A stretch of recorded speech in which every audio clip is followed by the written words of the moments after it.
निश्चित रूप से युवा स्वामी राघव मुझसे जो कुछ भी करवाना चाहें, मैं उसका विरोध नहीं कर सकती। आखिरकार मेरा जीवन अब पूरी तरह से युवा स्वामी राघव के हाथों में है। ये शब्द सुनकर श्वेता डरी नहीं। वास्तव में वह काफी भावुक महसूस कर रही थी। उसने एक कोमल तरीके से राघव की ओर देखा, खुद को एक फल की तरह प्रस्तुत किया जो तोड़ने के लिए तैयार हो। ऐसा था जैसे उसने पूरी तरह से खुद को अपने भाग्य के हाथों में सौंप दिया हो। नहीं, केवल अपने भाग्य को स्वीकार करने से भी अधिक, वह स्वेच्छा से खुद को समर्पित करने के लिए भी तैयार लग रही थी। मेरा यह मतलब नहीं था। राघव ने एक बार पलक झपकाए। उसे उम्मीद नहीं थी कि यह महिला इतनी उत्सुक होगी, जिसने उसे पूरी तरह से चौंका दिया। आपको और कुछ कहने की जरूरत नहीं है, युवा स्वामी राघव। मैं आपके इरादों को समझती हूँ। मैं ये सब स्वेच्छा से कर रही हूँ। मैं बस उम्मीद करती हूँ कि युवा स्वामी राघव कोमल रहेंगे, क्योंकि यह मेरी पहली बार है। श्वेता का आकर्षक चेहरा लाल हो गया क्योंकि उसने साहपूर्वक खुद को उस पर फेंक दिया, विलास समुदाय की एक महिला संस्कारी का अदम्य आकर्षण प्रदर्शित करते हुए। क्या? पलक झपकते ही राघव अपने शरीर के विरुद्ध एक कोमल गर्मी को महसूस कर सकता था। वह तुरंत एक मादक और लुभावनी खुशबू से घिर गया, जो उसके पूरे अस्तित्व में फैल गई। वास्तव में यह महिला अपनी सुंदरता और आकर्षण में अद्वितीय एक दुर्लभ खजाना थी। इस क्षण उसके शरीर में ड्रैगन हाथी रक्तरेखा उत्तेजित हो गई, जिसे दबाना असंभव था। वूश! इसे महसूस करने पर राघव ने अब और संकोच नहीं किया। ये देर नहीं लगी जब अंतरंग आवाजें उनके साझा शयनकक्ष में गूंज उठीं। एक दिन बाद कुरोन समुदाय का द्वीप, एक महल में। आपने अपनी दाववादी संगिनी के साथ साधना की और विशाल मात्रा में शुद्ध यीन ऊर्जा प्राप्त की। आपकी साधना प्राण तत्व मध्य स्तर तक बढ़ गई है। आपकी आत्मिक मूल योग्यता में एक निश्चित सीमा तक सुधार किया गया है। आपने अपनी दाववादी संगिनी से साधना अनुभव प्राप्त किया है। जुनून की बहुत प्रसन्न है। इसे भारी मात्रा में स्नेह और भावना मिली, जिसने इसे एक निश्चित सीमा तक बढ़ाया। यह उम्मीद करता है कि मेजबान अधिक स्नेह एकत्रित कर सकता है। इस क्षण राघव ने अपनी आंखें खोली, जुनून की द्वारा भेजी गई विशाल मात्रा में जानकारी को महसूस करते हुए। उसने तुरंत समझ लिया कि विलास समुदाय की महिला संस्कारी श्वेता के साथ साधना करने के बाद उसने विशाल मात्रा में शुद्ध यीन ऊर्जा प्राप्त की थी। मूल रूप से उसकी साधना पहले से ही प्राण तत्व प्रारंभिक स्तर की पूर्णता पर थी, प्राण तत्व मध्य स्तर से केवल एक कदम दूर। लेकिन अब विशाल ऊर्जा के कारण उसने प्रारंभिक स्तर प्राण तत्व के अवरोध को तोड़ दिया था और सफलतापूर्वक प्राण तत्व मध्य स्तर में पदोन्नत हो गया था। वास्तव में प्राण तत्व संस्कारियों के लिए यह एक अविश्वसनीय रूप से कठिन अवरोध है जिसे तोड़ना है। साधारण संस्कारियों के लिए जीवन भर प्राण तत्व प्रारंभिक स्तर में रहना बिना तोड़े असामान्य नहीं है। ये कहना उचित है कि एक प्राण तत्व मध्य स्तर के संस्कारी की साधना पहले से ही काफी भयंकर थी। यहाँ तक कि जब प्राण तत्व देर स्तर में एक महान संस्कारी का सामना करना पड़ता था, तब भी विरोध की आशा होती थी। बेशक राघव की योग्यता और नींव को देखते हुए प्राण तत्व मध्य स्तर में पदोन्नत होना अपरिहार्य था। हालांकि श्वेता की मदद से उसने कठिन साधना में खर्च किए गए समय की एक पर्याप्त मात्रा बचाई थी। एक संस्कारी के लिए समय बचाने का मतलब है जीवनकाल बढ़ाना। इसके लाभ स्वयं स्पष्ट हैं। यहाँ तक कि अगर राघव एक लंबा जीवन जीता है, तब भी वह अपनी साधना को तेज करने की उम्मीद करेगा। दिलचस्प तो ये प्राण तत्व मध्य स्तर में होना है। राघव के दैवीय भाव ने उसके पेट के शक्ति सागर में गहरे प्राण तत्व को महसूस किया। उसका प्राण तत्व एक 2 साल के शिशु से बढ़कर एक 5-6 साल के बच्चे में बदल गया था। यह एक ऐसे शिशु से बढ़ने जैसा था जो कुछ नहीं जानता है, एक ऐसे बच्चे में जो बात कर सकता है, चल सकता है, दौड़ सकता है और लिख सकता है। उसकी ताकत और क्षमताओं में वृद्धि भयानक थी। सीधे शब्दों में कहें तो अंतर रात और दिन जैसा था। 3 गुना मेरे शरीर में प्राण शक्ति पहले से कम 3 गुना बढ़ गई है। राघव की आंखों में एक चमक कौंध गई। उसने पाया कि उसके शरीर के भीतर प्राण शक्ति 3 गुना बढ़ गई थी, हर नाड़ी से बह रही थी और उसके शक्ति सागर में डूब रही थी, जो एक विशाल नदी के पूर्ण प्रवाह जैसा लग रहा था। कोई आश्चर्य नहीं कि एक प्राण तत्व मध्य स्तर के संस्कारी की शक्ति एक प्राण तत्व प्रारंभिक स्तर के संस्कारी से कहीं बेहतर थी। अन्य पहलुओं को छोड़ दें।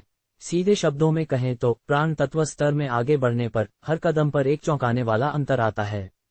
कभी कभी भले ही हर कोई एक प्राण तत्व पूर्वज हो, उनकी युद्ध शक्ति बहुत भिन्न होती है। यह एक कारण है। मेरे दैवीय भाव की शक्ति भी बढ़ गई है। कम से कम ये 3000 ली 1500 किलोमीटर की सीमा तक बढ़ गई है। दैवीय भाव की यह सीमा शायद दैवीय रूपांतरण के मध्य स्तर में एक संस्कारी के बराबर है। राघव ने अपनी आंखें सिकोड़ लीं। उसका दैवीय भाव लगातार विस्तारित हुआ, लगभग 3000 ली 1500 किलोमीटर के क्षेत्र को कवर करता हुआ। इस क्षेत्र के भीतर हर विवरण उसके दैवीय भाव के तहत स्पष्ट था। साधारण प्राण तत्व संस्कारियों की दैवीय भाव सीमा आमतौर पर कई सौ ली तक फैलती है, लेकिन अब उसका दैवीय भाव 3000 ली तक पहुंच गया था, जो एक साधारण प्राण तत्व संस्कारी से 10 गुना से अधिक मजबूत था। यह उसकी जन्मजात आत्मिक प्रतिभा के कारण था, जिसकी तुलना अन्य प्राण तत्व संस्कारी नहीं कर सकते थे। अगर मैं अपनी हृदय आंखों की शक्ति का उपयोग करता हूं, तो मेरी अवलोकन सीमा शायद 30,000 ली क्षेत्र तक फैल सकती है। यह अविश्वसनीय है। इतनी विशाल सीमा के साथ कोई भी संस्कारी मुझसे छिप नहीं सकता। राघव काफी प्रसन्न था क्योंकि उसकी हृदय आंखों की शक्ति बाहर फैल गई थी। 30,000 ली के दायरे के भीतर के क्षेत्र को घेर लिया था। इसकी पहुंच के भीतर कोई अंधा धब्बा नहीं छोड़ रहा था। इस क्षेत्र में छोटी से छोटी गतिविधि भी उसकी धारणा से बच नहीं सकती थी। अपने पिछले जीवन के रडा की तुलना में वह अब ये भी नहीं जानता कि यह कितनी गुना मजबूत है। बेशक उसके दैवीय भाव के संवर्धन ने साथ ही उसके भीतर प्राण तत्व क्षेत्र की शक्ति में सुधार किया है। ऐसा लगता है कि एक हल्की सी गति के साथ वह 3000 मील के भीतर प्रकृति की आत्मिक ऊर्जा में हेरफेर कर सकता है। विनाशकारी शक्ति जो कारण हो सकती है वह अकल्पनीय है, एक स्वर्गीय शक्ति की तरह। बूम! ये सोचकर उसने अपनी इच्छा से अपने प्राण तत्व क्षेत्र को सक्रिय किया और एक विशाल आत्मिक ऊर्जा हाथ तुरंत हजारों मील दूर दिखाई दिया। ये हाथ लगभग भौतिक हो गया था, ठीक एक विशालकाय दैवीय हाथ की तरह। अगले सेकंड यह विशाल हथेली आकाश से उतरी, जोरदार ढंग से जमीन पर थप्पड़ मारा। एक पल में एक पहाड़ सपाट हो गया, जमीन में डूब गया, पूरी तरह से टूट गया और धूल में बदल गया। सैकड़ों मील गोल और स्पष्ट रूप से दिखाई देने वाला विशाल हथेली का निशान पृथ्वी पर दिखाई दिया। इसके चारों ओर कई दरारें हैं, कई चट्टानें और खनिज टूट गए, राख में बदल गए। कोई इस थप्पड़ की भयानकता की कल्पना कर सकता है और यह कल्पना से परे है। प्राण तत्व मध्य स्तर में प्रकृति की आत्मिक ऊर्जा का नियंत्रण अगले स्तर तक पहुंच गया है। ये जो शक्ति प्रकट करता है वह प्राण तत्व क्षेत्र के प्रारंभिक स्तरों में एक संस्कारी की शक्ति से कई गुना अधिक है। इसमें कोई आश्चर्य नहीं कि प्राण तत्व क्षेत्र में आगे बढ़ने के बाद अगले स्तर को चुनौती देना लगभग असंभव है। यहां तक कि प्रत्येक छोटे क्षेत्र में एक विशाल शक्ति का अंतर होता है। राघव ने गहरी सांस ली। उसने महसूस किया कि प्रकृति की आत्मिक ऊर्जा पर उसका नियंत्रण पहले से कहीं अधिक सरल हो गया है। यहां तक कि अगर उसने किसी भी कीट का उपयोग नहीं किया और केवल अपनी सत्ता की शक्ति का उपयोग किया, तब भी वह प्राण तत्व क्षेत्र के देर स्तर में एक स्वामी संस्कारी को मार सकता था और यहां तक कि उन्हें एक कोने में धकेल सकता था ताकि वे भाग भी न सकें। यह इस क्षण उसकी भयंकर युद्ध शक्ति है। ये कहा जा सकता है कि इस क्षेत्र तक पहुंचने के बाद वह मूल रूप से प्राण तत्व क्षेत्र में अजेय हो गया था। जब तक एक दैवीय रूपांतरण संस्कारी व्यक्तिगत रूप से हस्तक्षेप नहीं करता, कोई भी उससे निपट नहीं सकता था। ऐसा लगता है कि मेरे शरीर में ड्रैगन हाथी रक्तरेखा को भी एक निश्चित सीमा तक अद्यतन किया गया है। प्राण तत्व क्षेत्र के मध्य स्तर में आगे बढ़ने के बाद बढ़ी हुई प्राण शक्ति ने भी मेरे शरीर को और मजबूत किया है। अगर मैं इस दर पर चलता रहा, तो मुझे डर है कि मेरा शरीर दैवीय रूपांतरण क्षेत्र में शरीर साधकों को टक्कर दे सकता है। राघव ने अपनी थोड़ी को छुआ। उसने अपने शरीर के भीतर से फूटती हुई ड्रैगन हाथी की एक शक्तिशाली शक्ति को महसूस किया। उसके शरीर में खून मैग्मा की तरह बह रहा था, लगातार हर रक्त वाहिका और उसके शरीर के हर हिस्से से गुजर रहा था। उसके दिल के मूल में ड्रैगन हाथी रूनों का एक घना झुंड उभरा। ऐसा लगा जैसे एक दैवीय ड्रैगन और एक प्राचीन दैवीय हाथी भीतर निवास करते हैं। ये दो शक्तियां आपस में गुंथी हुई थीं, जैसे कि वे एक अधिक भयंकर शक्ति का पोषण कर रही हों।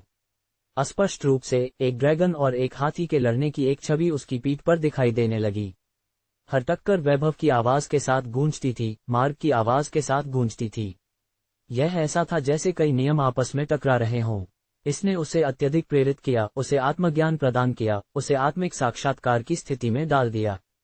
ये सोचकर राघव ने सहज रूप से अपने आभासी पैनल को खोला ताकि उसके वर्तमान शारीरिक पैरामीटरों की जांच की जा सके। आखिरकार प्राण तत्व क्षेत्र के मध्य स्तर में पदोन्नत होने के बाद उसकी क्षमताओं में काफी सुधार हुआ होगा। मेजबान राघव, साधना, प्राण तत्व मध्य स्तर प्रगति 1%, जीवनकाल 145 20,000 वर्ष। योग्यता द्वितीय श्रेणी आत्मिक मूल 80%, तलवारबाजी चतुर्थ स्तर मध्य श्रेणी 59%, रून चतुर्थ स्तर निम्न श्रेणी 55%, सप्तम क्रम निर्माण पंचम स्तर शीर्ष श्रेणी 50%, गोली स्वामी चतुर्थ स्तर शीर्ष श्रेणी 30%, कलाकृति शोधन चतुर्थ स्तर निम्न श्रेणी 65%, मायावी रूपांतरण कौशल महागुरु 99%, पंचतत्व रस विधा तकनीक महागुरु 99%, दानव आह्वान हृदय ग्रंथ दानव बीज दानव आह्वान, सप्तरंध्र आत्मिक रहस्य हृदय आंख पहचान हृदय आंख अनुभव हृदय आंख भाषा विज्ञान, देवदंड खड्ग कला प्रथम तकनीक अदृश्य खड्ग प्रभा, कुरोंग रहस्यमय प्रकाश छोटी उपलब्धि प्राचीन कश्यप कौशल, द्वितीय परत आत्म विघटन डंक महान उपलब्धि, अग्निगोला तकनीक महागुरु, पवन ब्लेड कला महागुरु, स्वर्ण प्रकाश कौशल महागुरु, शीत हिम कौशल महागुरु, वसंत पवन वर्षा कौशल महागुरु, बिजली आह्वान कौशल महागुरु, जुनून कीट पंचम स्तर मध्य श्रेणी, क्लोन कीट चतुर्थ स्तर मध्य श्रेणी, मदिरा कीट चतुर्थ स्तर मध्य श्रेणी, स्वर्ण भक्षण कीट चतुर्थ स्तर मध्य श्रेणी, पुस्तक कृमि चतुर्थ स्तर मध्य श्रेणी, स्वप्न आत्मा कीट चतुर्थ स्तर शीर्ष श्रेणी, ड्रैगन हाथी कीट चतुर्थ स्तर मध्य श्रेणी, स्वर्ण प्रकाश सहस्त्र विष कीट चतुर्थ स्तर मध्य श्रेणी, दूरसंचार कीट चतुर्थ स्तर मध्य श्रेणी, निर्माण हृदय कीट पंचम स्तर शीर्ष श्रेणी, वस्तु खोज कीट चतुर्थ स्तर मध्य श्रेणी, डकैती गर्जन कीट चतुर्थ स्तर शीर्ष श्रेणी, औषधि कीट चतुर्थ स्तर मध्य श्रेणी। एक पल में चकाचौंध करने वाले डेटा की एक श्रृंखला तुरंत उसके सामने प्रदर्शित हुई। बेशक साधना की 100 कलाएं और इसी तरह के कौशल में स्वाभाविक रूप से ज्यादा सुधार नहीं होगा। आखिरकार साधना में वृद्धि का मतलब यह नहीं है कि कौशल समान रूप से सुधरेंगे, उन्हें अभी भी सीखने और अभ्यास करने की आवश्यकता है। वास्तव में मेरा जीवन काल बढ़ गया है, मुझे उम्मीद नहीं थी कि यह इतना बढ़ेगा। 20,000 वर्ष का जीवन काल बस बहुत अतिरंजित है। राघव बहुत उत्साहित है। कोई आश्चर्य नहीं कि उसने अपने शरीर की जीवन शक्ति में एक महत्वपूर्ण सुधार महसूस किया। पता चला कि उसका जीवन काल 20,000 वर्ष तक उछल गया है, जो काफी अतिरंजित आंकड़ा है। यहाँ तक कि अपने जीवन काल के लिए जाने जाने वाले उन जानवरों की तुलना भी अब उससे नहीं हो सकती। ये कहा जा सकता है कि अब राघव को एक वास्तविक राक्षस माना जाता है, लगभग अनंत। मेरे कीटों की शक्ति भी बढ़ गई है। इस क्षण राघव शांत हो गया और उसके शरीर में कीटों की शक्ति को महसूस किया। जैसे ही उसकी साधना प्राण तत्व क्षेत्र के मध्य स्तर तक पहुंची, सभी प्रमुख कीटों की शक्ति में भी आगे सुधार हुआ, जो चतुर्थ स्तर के मध्य स्तर तक पहुंच गया। जाहिर है पहले की तुलना में वे अब अधिक शक्तिशाली हैं। बेशक सभी कीटों ने उन्नति नहीं की है। उदाहरण के लिए स्वप्न आत्मा कीट अभी भी उत्कृष्ट चतुर्थ स्तर पर है और निर्माण हृदय कीट श्रेष्ठ पंचम स्तर पर बना हुआ है। हालांकि ये स्वाभाविक ही है कि उन्होंने उन्नति नहीं की है। वे लगभग अपनी सीमाओं तक बढ़ चुके हैं। आगे बढ़ने के लिए उन्हें शायद और ऊर्जा जमा करने की जरूरत है। इस क्षण श्वेता धीरे से जागी, उसका सुंदर चेहरा लालिमा से भरा था। कल जो हुआ उसे याद करके वह शर्म और झेप से भर गई।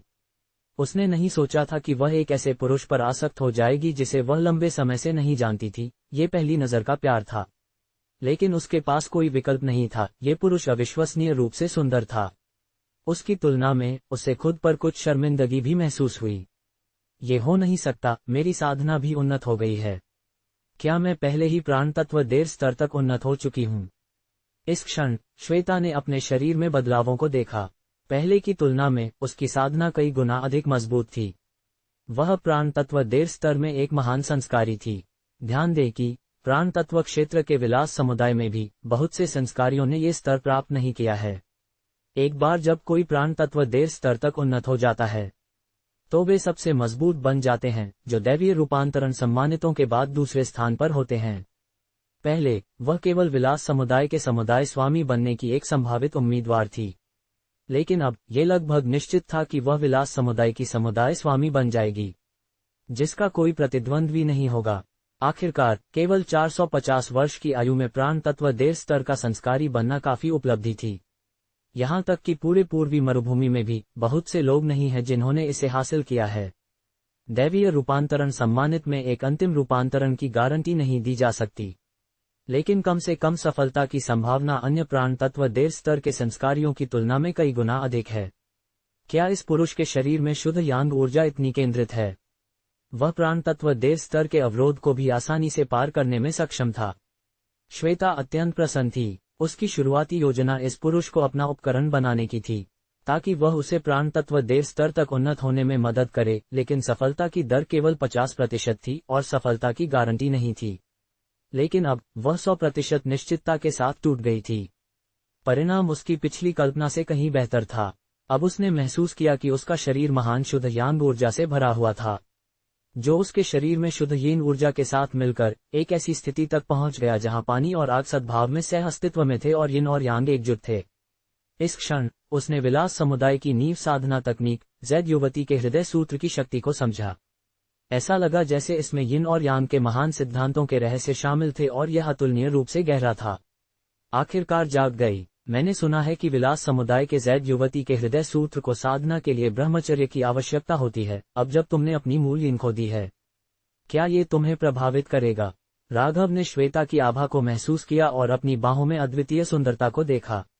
ईमानदारी से, वह वास्तव में विलास समुदाय की साध्वी होने के योग्य है, न केवल एक स्वर्गीय आत्मिक मूल होने के कारण, बल्कि एक विशेष जलसार शरीर होने के कारण भी। उसका शरीर अविश्वसनीय रूप से कोमल है।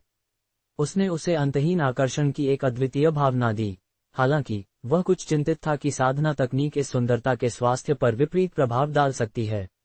मेरे स्वामी, जैद युवती के हृदय सूत्र में साधना के लिए 2 मार्ग हैं। एक स्वाभाविक रूप से एक जैद युवती बनना है, किसी को शुद्ध रहना चाहिए और कभी भी एक पुरुष के साथ साधना नहीं करनी चाहिए। हालांकि ऐसे मामले में उन्हें शुद्ध यीन ऊर्जा के लगातार अत्याचार को सहन करने की जरूरत है, जो आग से जलने जैसा है। अगर किसी के पास अधिक विश्वास नहीं है तो सहन करना असंभव है।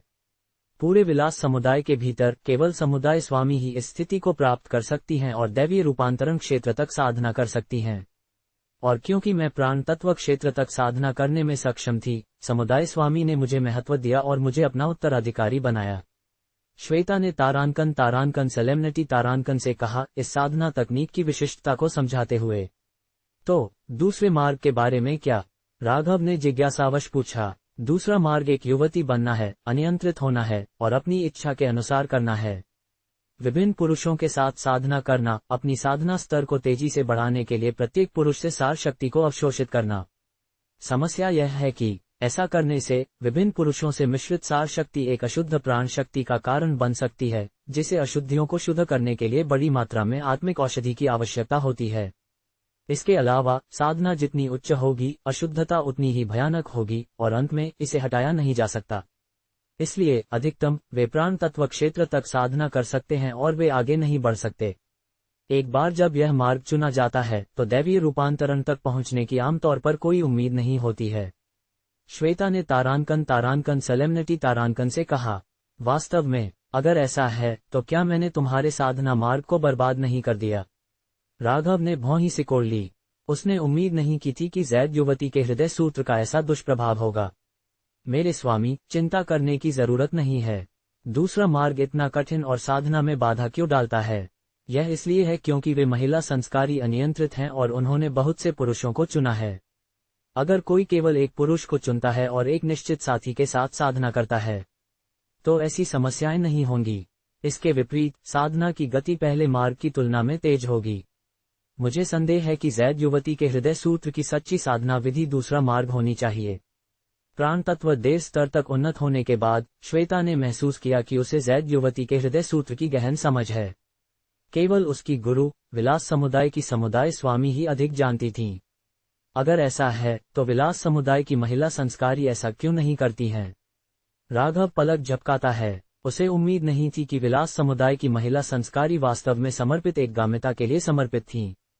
मैंने माना था कि ऐसा अनियंत्रित जीवन जीना उनका स्वाभाविक गुण था।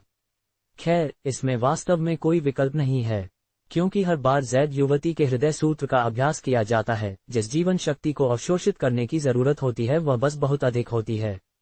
कोई साधारण पुरुष संस्कारी इसे सहन नहीं कर सकता। इसे 1 या 2 बार सहन किया जा सकता है, लेकिन इसे अधिक बार दोहराने के बाद पुरुष संस्कारी थक जाएगा। हम विलास समुदाय की महिला संस्कारी एक स्थिर साथी नहीं चुनना चाहती हैं, बस ऐसे पुरुष बहुत कम उपलब्ध होते हैं। और साधना जितनी उच्च होगी उतनी ही अधिक जीवन शक्ति की जरूरत होगी जो इसे सहन कर सकता है। एक बार जब वे इसे सहन नहीं कर सकते हैं, अनियंत्रित इच्छा के साथ मिलकर वे केवल अन्य पुरुषों का सहारा ले सकते हैं। मेरी विलास समुदाय की बहनों को इसके लिए दोषी नहीं ठहराया जा सकता, श्वेता ने असहायता से समझाया। शुरुआत में विलास समुदाय की महिला संस्कारी स्वाभाविक रूप से एक समर्पित साथी चुनना चाहती थीं। हालांकि समय के साथ जैसे जैसे उनकी साधना स्तर ऊंचे होते गए और वे अतृप्त हो गईं, साथ ही सहन नहीं कर सके और कुछ भी कहने की जरूरत के बिना वे डर के मारे भाग जाते थे। किसी भी पुरुष ने विलास समुदाय की महिला संस्करियों के पास रहने की हिम्मत नहीं की, लेकिन साधना तकनीक के कारण विलास समुदाय की महिला संस्करियों को अन्य पुरुषों को चुनना पड़ा। समय के साथ साथियों की संख्या बढ़ती गई। आखिरकार वे कहते हैं कि बैल काम करके मर सकते हैं, लेकिन खेतों को कभी भी जोता नहीं जा सकता जब तक कि वे पूरी तरह से खत्म न हो जाएं। हालांकि मेरे स्वामी अलग हैं। मेरे स्वामी के शरीर पर जीवन शक्ति इतनी जबरदस्त है कि यह अविश्वसनीय है, ये समुद्र की तरह गहरी और अथाह है। कोई फर्क नहीं पड़ता कि मैं इसे कितना अवशोषित करती हूँ, मैं अपने स्वामी के शरीर से जीवन शक्ति को निकाल नहीं पाती हूँ। तो मेरे स्वामी और मैं बस स्वर्ग में बनी एक जोड़ी हैं। श्वेता ने राघव को देखा और अपनी पलकें झपकाईं। उसे चिंता थी कि वह इस पुरुष की जीवन शक्ति को निकाल देगी। कौन सोच सकता था कि वह नहीं कर पाएगी। इस पुरुष की हमेशा जारी शुद्ध यांग ऊर्जा गहरी और अथाह है। उसने पहले कभी ऐसा पुरुष नहीं देखा था, यहाँ तक कि एक शुद्ध यांग शरीर भी तुलना नहीं कर सकता था। इसलिए उसने महसूस किया कि उसने आखिरकार अपने लिए सही साथी ढूंढ लिया है। मेरे स्वामी की मदद से उसने सोचा, एक दैवीय रूपांतरण संस्कारी बनना मेरी पहुंच में है। अगर ऐसा है तो विलास समुदाय की समुदाय स्वामी ने इसे कैसे पूरा किया? वे दैवीय रूपांतरण क्षेत्र तक कैसे उन्नत हो पाईं? राघव ने जिज्ञासावश पूछा। श्वेता के अनुसार कोई भी महिला संस्कारी जैद युवती के हृदय सूत्र को दैवीय रूपांतरण क्षेत्र तक साधना नहीं कर सकती थी, लेकिन अजीब तरह से विलास समुदाय की समुदाय स्वामी ने इसे हासिल करने में सफलता प्राप्त की थी। ये बस अकल्पनीय था। उसे विश्वास था कि इसके पीछे कुछ अज्ञात रहस्य होने चाहिए। खैर, यह इसलिए है क्योंकि समुदाय स्वामी का जन्म एक पत्थर महिला के रूप में हुआ था। तो कोई फर्क नहीं पड़ता कि वह क्या करती है, वह एक पुरुष के साथ अभ्यास नहीं कर सकती। यह इसी कारण से है कि वह इस साधना विधि के साथ असाधारण रूप से संगत है और इसे दैवीय रूपांतरण क्षेत्र तक साधना कर सकी। बेशक केवल एक पत्थर महिला होना ही पर्याप्त नहीं है, जो अधिक महत्वपूर्ण है वह यह है कि गुरु एक स्वर्गीय आत्मिक मूल संस्कारी भी हैं। इन दो शर्तों के संयोजन से आज की उपलब्धियां संभव हुईं। श्वेता ने समझाया, सच कहूं तो नश्वर लोगों के बीच भी ऐसी महिलाएं हैं जिनके पास एक जन्मजात पत्थर महिला के समान संविधान है। समस्या यह है कि जब एक स्वर्गीय आत्मिक मूल के साथ संयुक्त किया जाता है तो संभावनाएं दयालु रूप से कम होती हैं। लाखों महिला संस्कारियों के बीच किसी को नहीं पाया जा सकता है। विलास समुदाय समान संविधान वाली महिला संस्कारियों को ढूंढने की कोशिश कर रहा है, लेकिन वे सफल नहीं हुए हैं। ऐसी महिला संस्कारियों को ढूंढना आसान नहीं है। तो क्या तुम विलास समुदाय में वापस जाओगी? राघव ने श्वेता को देखते हुए पूछा। मेरे स्वामी, स्वाभाविक रूप से मैं आपका अनुसरण करूंगी, चाहे आप एक मुर्गा हो या एक कुत्ता। और यह कंगलान सागर है, पूर्वी मरुभूमि नहीं। विलास समुदाय भी मुझे यहाँ नहीं ढूंढ सकता। इससे भी अधिक, मैंने पहले ही विलास समुदाय की विरासत प्राप्त कर ली है, इसलिए अगर मैं वापस नहीं जाती हूँ तो कोई फर्क नहीं पड़ता। अब सबसे महत्वपूर्ण बात मेरे स्वामी के साथ रहना है।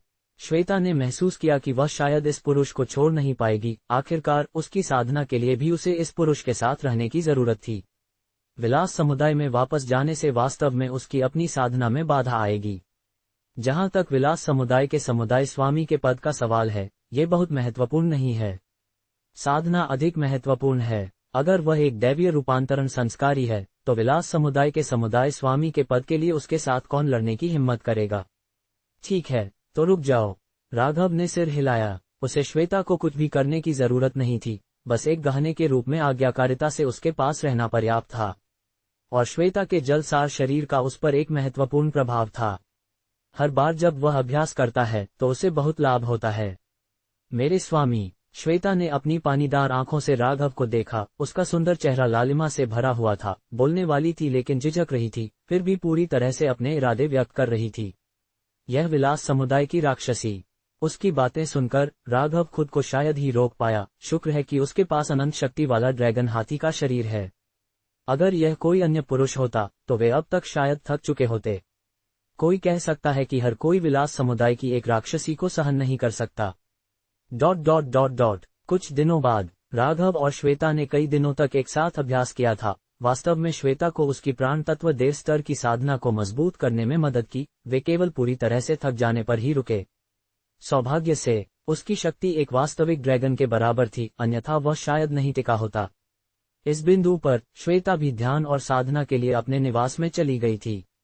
आखिरकार उसने अभी प्राण तत्व देव स्तर तक उन्नति की थी और शक्ति में वृद्धि के साथ स्वाभाविक रूप से उसे अपने शरीर के भीतर शक्ति को समझने की जरूरत थी। केवल इस तरह से ही वह अपनी दांव की नींव को मजबूत कर सकती थी और अगले सफलता के लिए तैयारी कर सकती थी।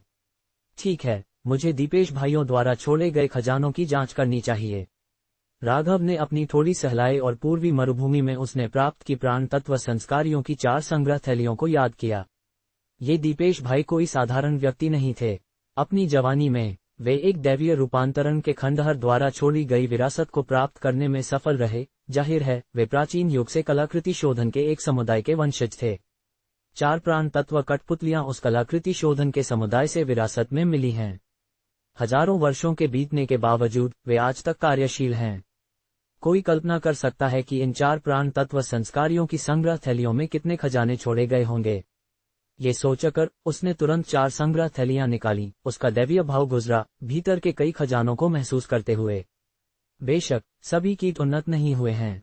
उदाहरण के लिए स्वप्न आत्मा कीट अभी भी उत्कृष्ट 4थे चरण में है और एरेहॉट कीट श्रेष्ठ 5वें चरण पर बना हुआ है। हालांकि ये स्वाभाविक ही है कि वे उन्नत नहीं हुए हैं।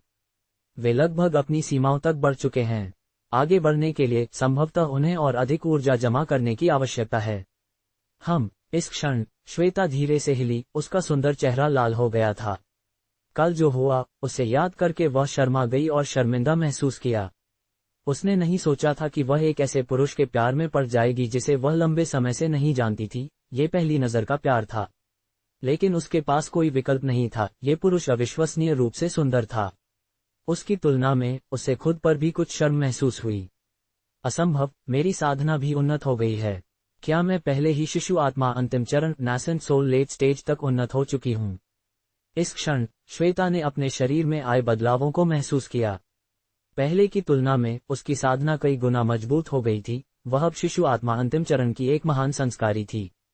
ध्यान दें कि शिशु आत्मा क्षेत्र के हहुआन समुदाय में भी कई संस्कारी इस स्तर तक नहीं पहुंचे हैं।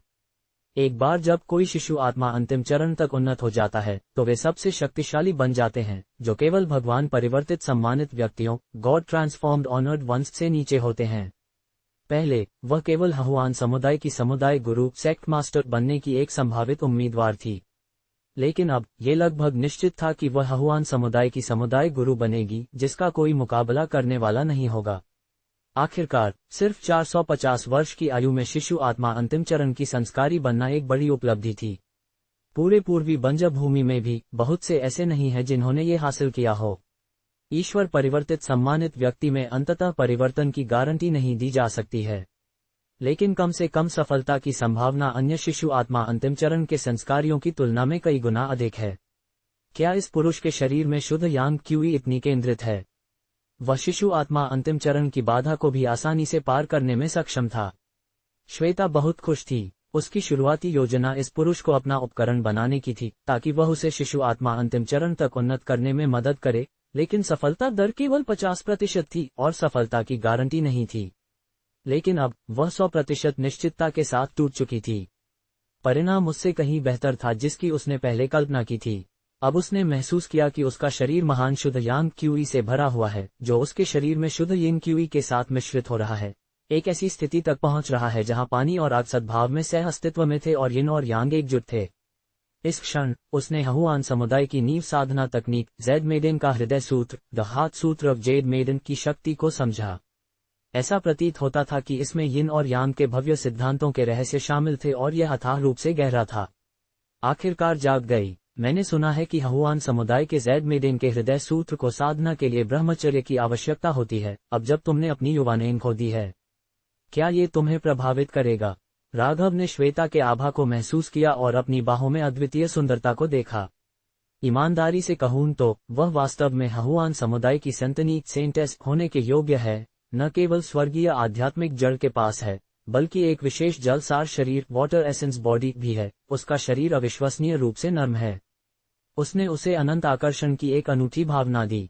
हालांकि वह कुछ हद तक चिंतित था कि साधना तकनीक इस सुंदरता के स्वास्थ्य पर प्रतिकूल प्रभाव डाल सकती है। मेरे प्रभु, जेड मेडन के हृदय सूत्र के साधना के 2 रास्ते हैं। एक स्वाभाविक रूप से एक जैड मेडेन होना है, एक को शुद्ध रहना चाहिए और कभी भी एक पुरुष के साथ साधना नहीं करनी चाहिए। हालांकि ऐसे मामले में उन्हें शुद्ध यिंग क्यूई की निरंतर पीड़ा को सहना पड़ता है, जो आग से जलने जैसा होता है। यदि किसी में दृढ़ विश्वास नहीं है तो सहन करना असंभव है।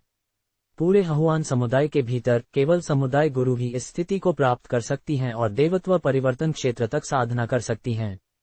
और क्योंकि मैं शिशु आत्मा क्षेत्र तक साधना करने में सक्षम थी, इसलिए समुदाय गुरु ने मुझे महत्व दिया और मुझे अपना उत्तराधिकारी बनाया। श्वेता ने इस साधना तकनीक की विशिष्टता को समझाते हुए गंभीरता से कहा। तो दूसरे रास्ते का क्या? राघव ने उत्सुकता से पूछा। दूसरा रास्ता एक यू महिला बनना है, अनियंत्रित होना है और जैसा चाहे वैसा करना है। विभिन्न पुरुषों के साथ साधना करना, प्रत्येक पुरुष से सार क्यूई को अवशोषित करके अपने स्वयं के साधना स्तर को तेजी से बढ़ाना। समस्या यह है कि ऐसा करने से विभिन्न पुरुषों से मिश्रित सार क्यूई एक अशुद्ध माना को जन्म दे सकता है। अशुद्धियों को साफ करने के लिए बड़ी मात्रा में आध्यात्मिक औषधि की आवश्यकता होती है। इसके अलावा साधना जितनी ऊंची होगी, अशुद्धता उतनी ही भयानक होगी और अंत में इसे हटाया नहीं जा सकता है। इसलिए अधिक से अधिक वे शिशु आत्मा क्षेत्र तक साधना कर सकते हैं और वे आगे नहीं बढ़ सकते हैं। एक बार जब इस रास्ते को चुना जाता है तो देवत्व परिवर्तन तक पहुंचने की आमतौर पर कोई उम्मीद नहीं होती है। श्वेता ने गंभीरता से कहा। वास्तव में अगर ऐसा है तो क्या मैंने तुम्हारे साधना मार्ग को बर्बाद नहीं कर दिया? राघव ने माथे पर बल डाला। उसे उम्मीद नहीं थी कि जैड मेडेन के हृदय सूत्र का ऐसा दुष्प्रभाव होगा। मेरे प्रभु, चिंता करने की कोई आवश्यकता नहीं है। कारण यह है कि दूसरा मार्ग इतना कठिन है और किसी की साधना में बाधा डालता है। ये सिर्फ इसलिए है क्योंकि वे महिला संस्कारी अनियंत्रित हैं और उन्होंने बहुत अधिक पुरुषों को चुना है। यदि कोई केवल एक पुरुष को चुनता है और एक निश्चित साथी के साथ साधना करता है तो ऐसी समस्याएं उत्पन्न नहीं होंगी। इसके विपरीत साधना की गति पहले मार्ग की तुलना में तेज होगी। मुझे संदेह है कि जैड मेडेन के हृदय सूत्र की वास्तविक साधना विधि दूसरा मार्ग होनी चाहिए। शिशु आत्मा अंतिम चरण तक उन्नत होने के बाद श्वेता को लगा कि उसे जैड मेडेन के हृदय सूत्र की गहरी समझ हो गई है। केवल उसकी गुरु, हहुआन समुदाय की समुदाय गुरु ही अधिक जानती थीं। अगर ऐसा है तो हहुआन समुदाय की महिला संस्कारी ऐसा क्यों नहीं करती हैं? राघव पलक झपकाता है। उसे उम्मीद नहीं थी कि हहुआन समुदाय की महिला संस्कारी वास्तव में एक विवाह के लिए समर्पित थीं। मैंने मान लिया था कि ऐसा अनियंत्रित जीवन जीना उनका प्राकृतिक गुण है। ठीक है, इसमें वास्तव में कोई विकल्प नहीं है, क्योंकि हर बार जब जैड मेडेन के हृदय सूत्र का अभ्यास किया जाता है तो जिस जीवन शक्ति को अवशोषित करने की आवश्यकता होती है वह बस बहुत अधिक होती है। कोई भी साधारण पुरुष संस्कारी इसे बर्दाश्त नहीं कर सकता है। इसे 1 या 2 बार सहन किया जा सकता है, लेकिन इसे अधिक बार दोहराने के बाद पुरुष संस्कारी सूख जाएगा। हम हहुआन समुदाय की महिला संस्कारी एक स्थिर साथी को नहीं चुनना चाहती हैं, ऐसा नहीं है, बस ऐसे पुरुष बहुत कुछ चाहते हैं। और साधना जितनी ऊंची होगी उतनी ही अधिक जीवन शक्ति की आवश्यकता होगी। कौन इसे बर्दाश्त कर सकता है? एक बार जब वे इसे बर्दाश्त नहीं कर सकते हैं, अनियंत्रित इच्छा के साथ मिलकर वे केवल अन्य पुरुषों का सहारा ले सकते हैं। इस गलती के लिए मेरे हहुआन समुदाय की बहनों को दोषी नहीं ठहराया जा सकता है, श्वेता ने लाचारी से समझाया। शुरुआत में हहुआन समुदाय की महिला संस्कारी स्वाभाविक रूप से एक समर्पित साथी चुनना चाहती थीं। हालांकि समय के साथ जैसे जैसे उनके साधना का स्तर ऊंचा होता गया और वे अतृप्त हो गईं, साथी सहन नहीं कर सके और कुछ भी कहने की आवश्यकता के बिना वे डर के मारे भाग जाते थे। कोई भी पुरुष हहुआन समुदाय की महिला संस्कारियों के पास रहने की हिम्मत नहीं करता था। लेकिन साधना तकनीक के कारण हहुआन समुदाय की महिला संस्कारियों को अन्य पुरुषों को चुनना पड़ा। समय के साथ भागीदारों की संख्या लगातार बढ़ती गई। आखिरकार वे कहते हैं कि बैल काम करके मर सकते हैं, लेकिन खेतों को कभी भी बुवाई से नहीं थकाया जा सकता है। हालांकि मेरे प्रभु अलग हैं। मेरे प्रभु के शरीर पर जीवन शक्ति इतनी जबरदस्त है कि यह अविश्वसनीय है। ये समुद्र जितना गहरा और अथाह है। इससे कोई फर्क नहीं पड़ता कि मैं इसे कैसे अवशोषित करती हूँ, मैं अपने प्रभु के शरीर से जीवन शक्ति को निकालने में सक्षम नहीं लगती हूँ। इसलिए मेरे प्रभु और मैं स्वर्ग में बनी जोड़ी हैं। श्वेता ने राघव को देखा और अपनी पलकें झपका रही थी। वह चिंतित थी कि वह इस पुरुष की जीवन शक्ति को सूखा देगी। किसने सोचा होगा कि वह ऐसा नहीं कर पाएगी? इस पुरुष की निरंतर शुद्ध यांग क्यूई गहरी और अथाह है। उसने पहले कभी ऐसा पुरुष नहीं देखा था, यहाँ तक कि शुद्ध यांग शरीर भी तुलना नहीं कर सकता था। इसलिए उसने महसूस किया कि उसे आखिरकार अपने लिए सही साथी मिल गया है। मेरे प्रभु की मदद से उसने सोचा, एक ईश्वर परिवर्तन संस्कारी बनना मेरी पहुंच में है। अगर ऐसा है तो हहुआन समुदाय की समुदाय गुरु ने इसे कैसे पूरा किया? वे देवत्व परिवर्तन क्षेत्र तक उन्नत होने में कैसे सफल रहीं? राघव ने उत्सुकता से पूछा। श्वेता के अनुसार कोई भी महिला संस्कारी नहीं होनी चाहिए जो जैड मेडेन के हृदय सूत्र को देवत्व परिवर्तन क्षेत्र तक साधना कर सके, लेकिन अजीब तरह से हहुआन समुदाय की समुदाय गुरु इसे हासिल करने में कामयाब रही थी। ये बस अकल्पनीय था। उनका मानना था कि इसके पीछे कुछ अज्ञात रहस्य होने चाहिए। ठीक है, ऐसा इसलिए है क्योंकि समुदाय गुरु का जन्म एक पत्थर महिला के रूप में हुआ था। इसलिए इससे कोई फर्क नहीं पड़ता कि वह क्या करती है, वह एक पुरुष के साथ अभ्यास नहीं कर सकती है।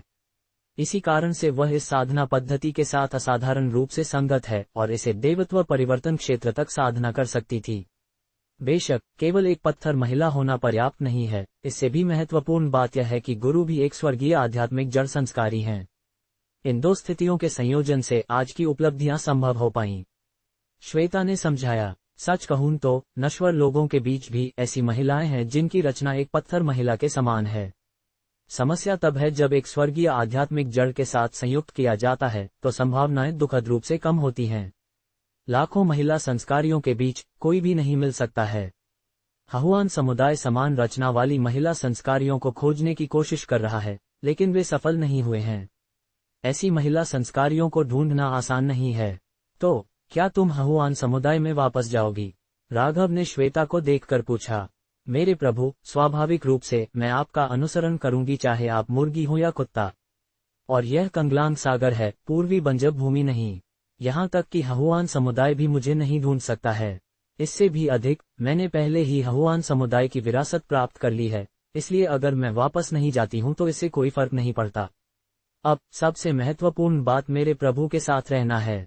श्वेता को लगा कि वह शायद इस पुरुष को छोड़ने में सक्षम नहीं होगी। आखिरकार उसकी साधना को भी इस पुरुष के साथ रहने की आवश्यकता थी। हहुआन समुदाय में वापस जाना वास्तव में उसकी अपनी साधना में बाधा डालेगा।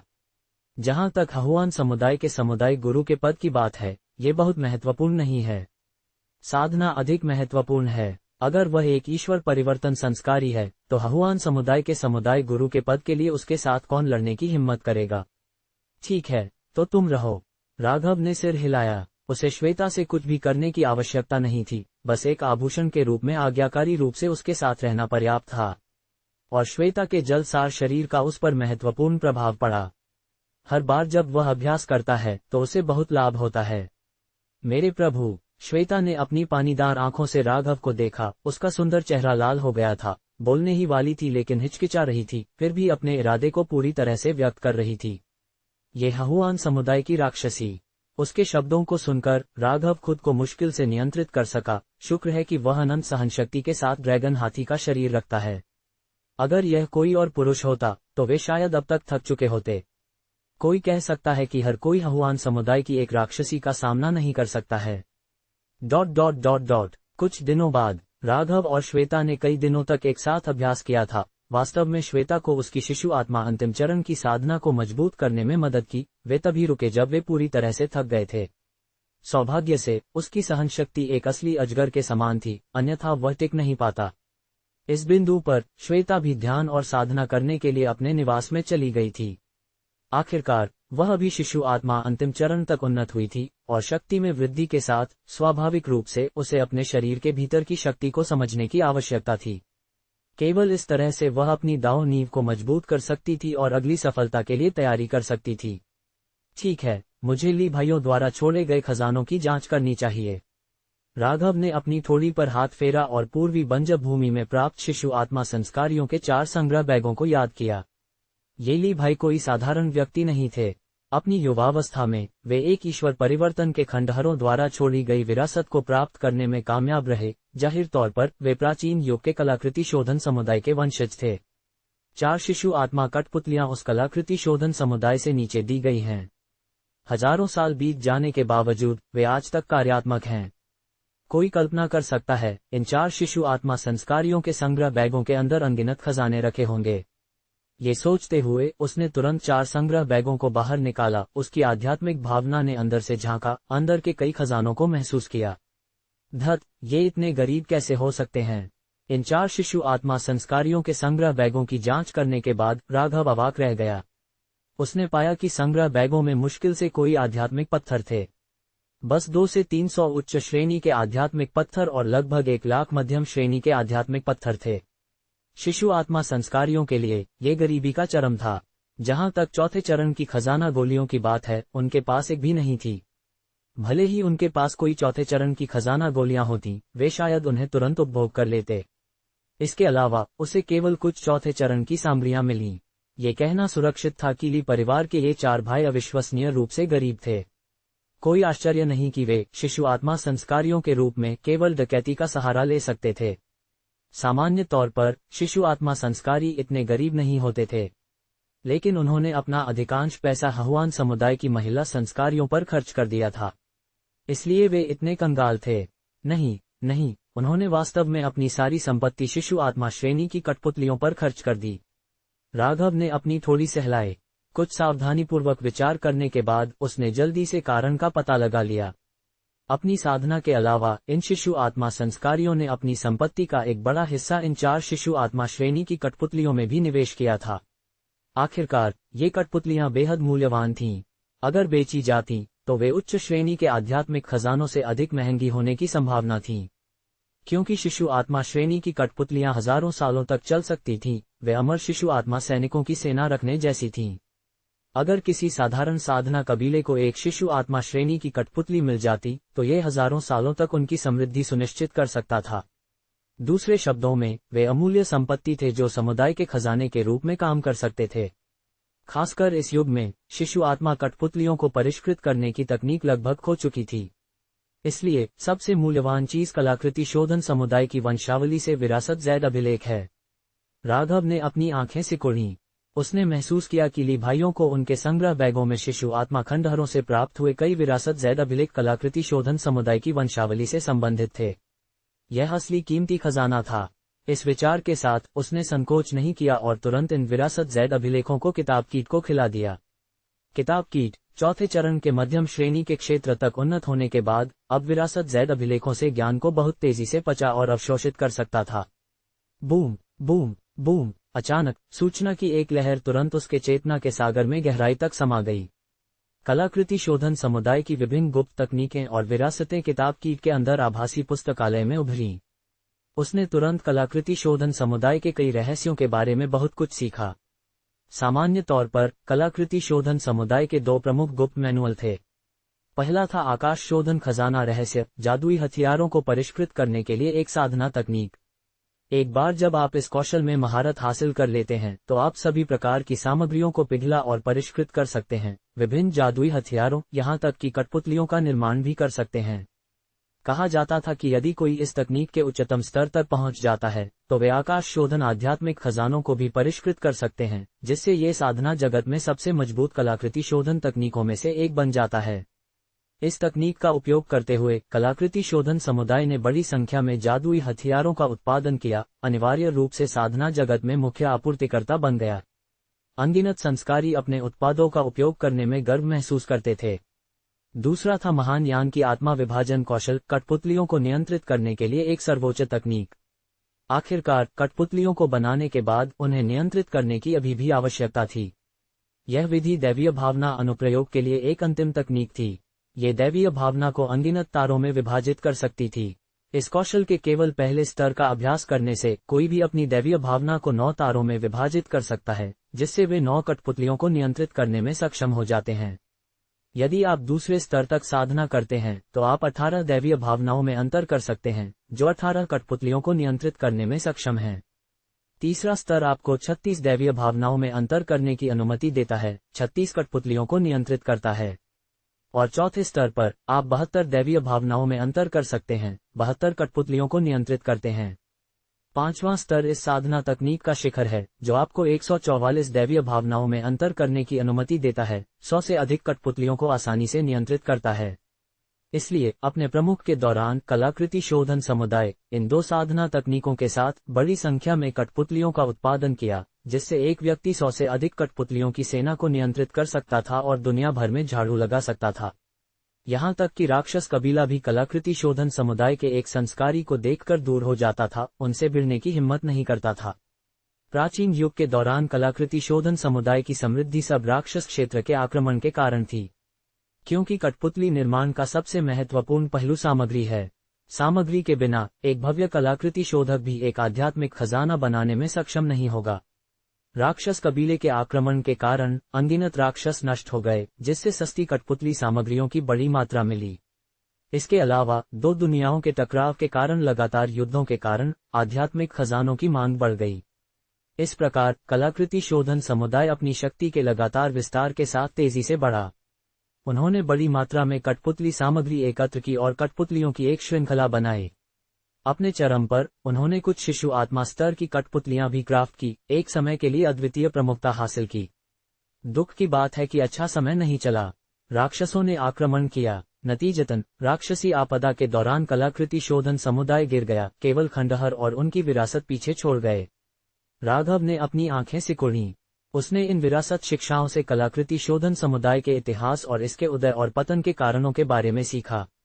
जाहिर है, राक्षस क्षेत्र के आक्रमण से शिशु आत्मा समुदाय का पतन नहीं हुआ।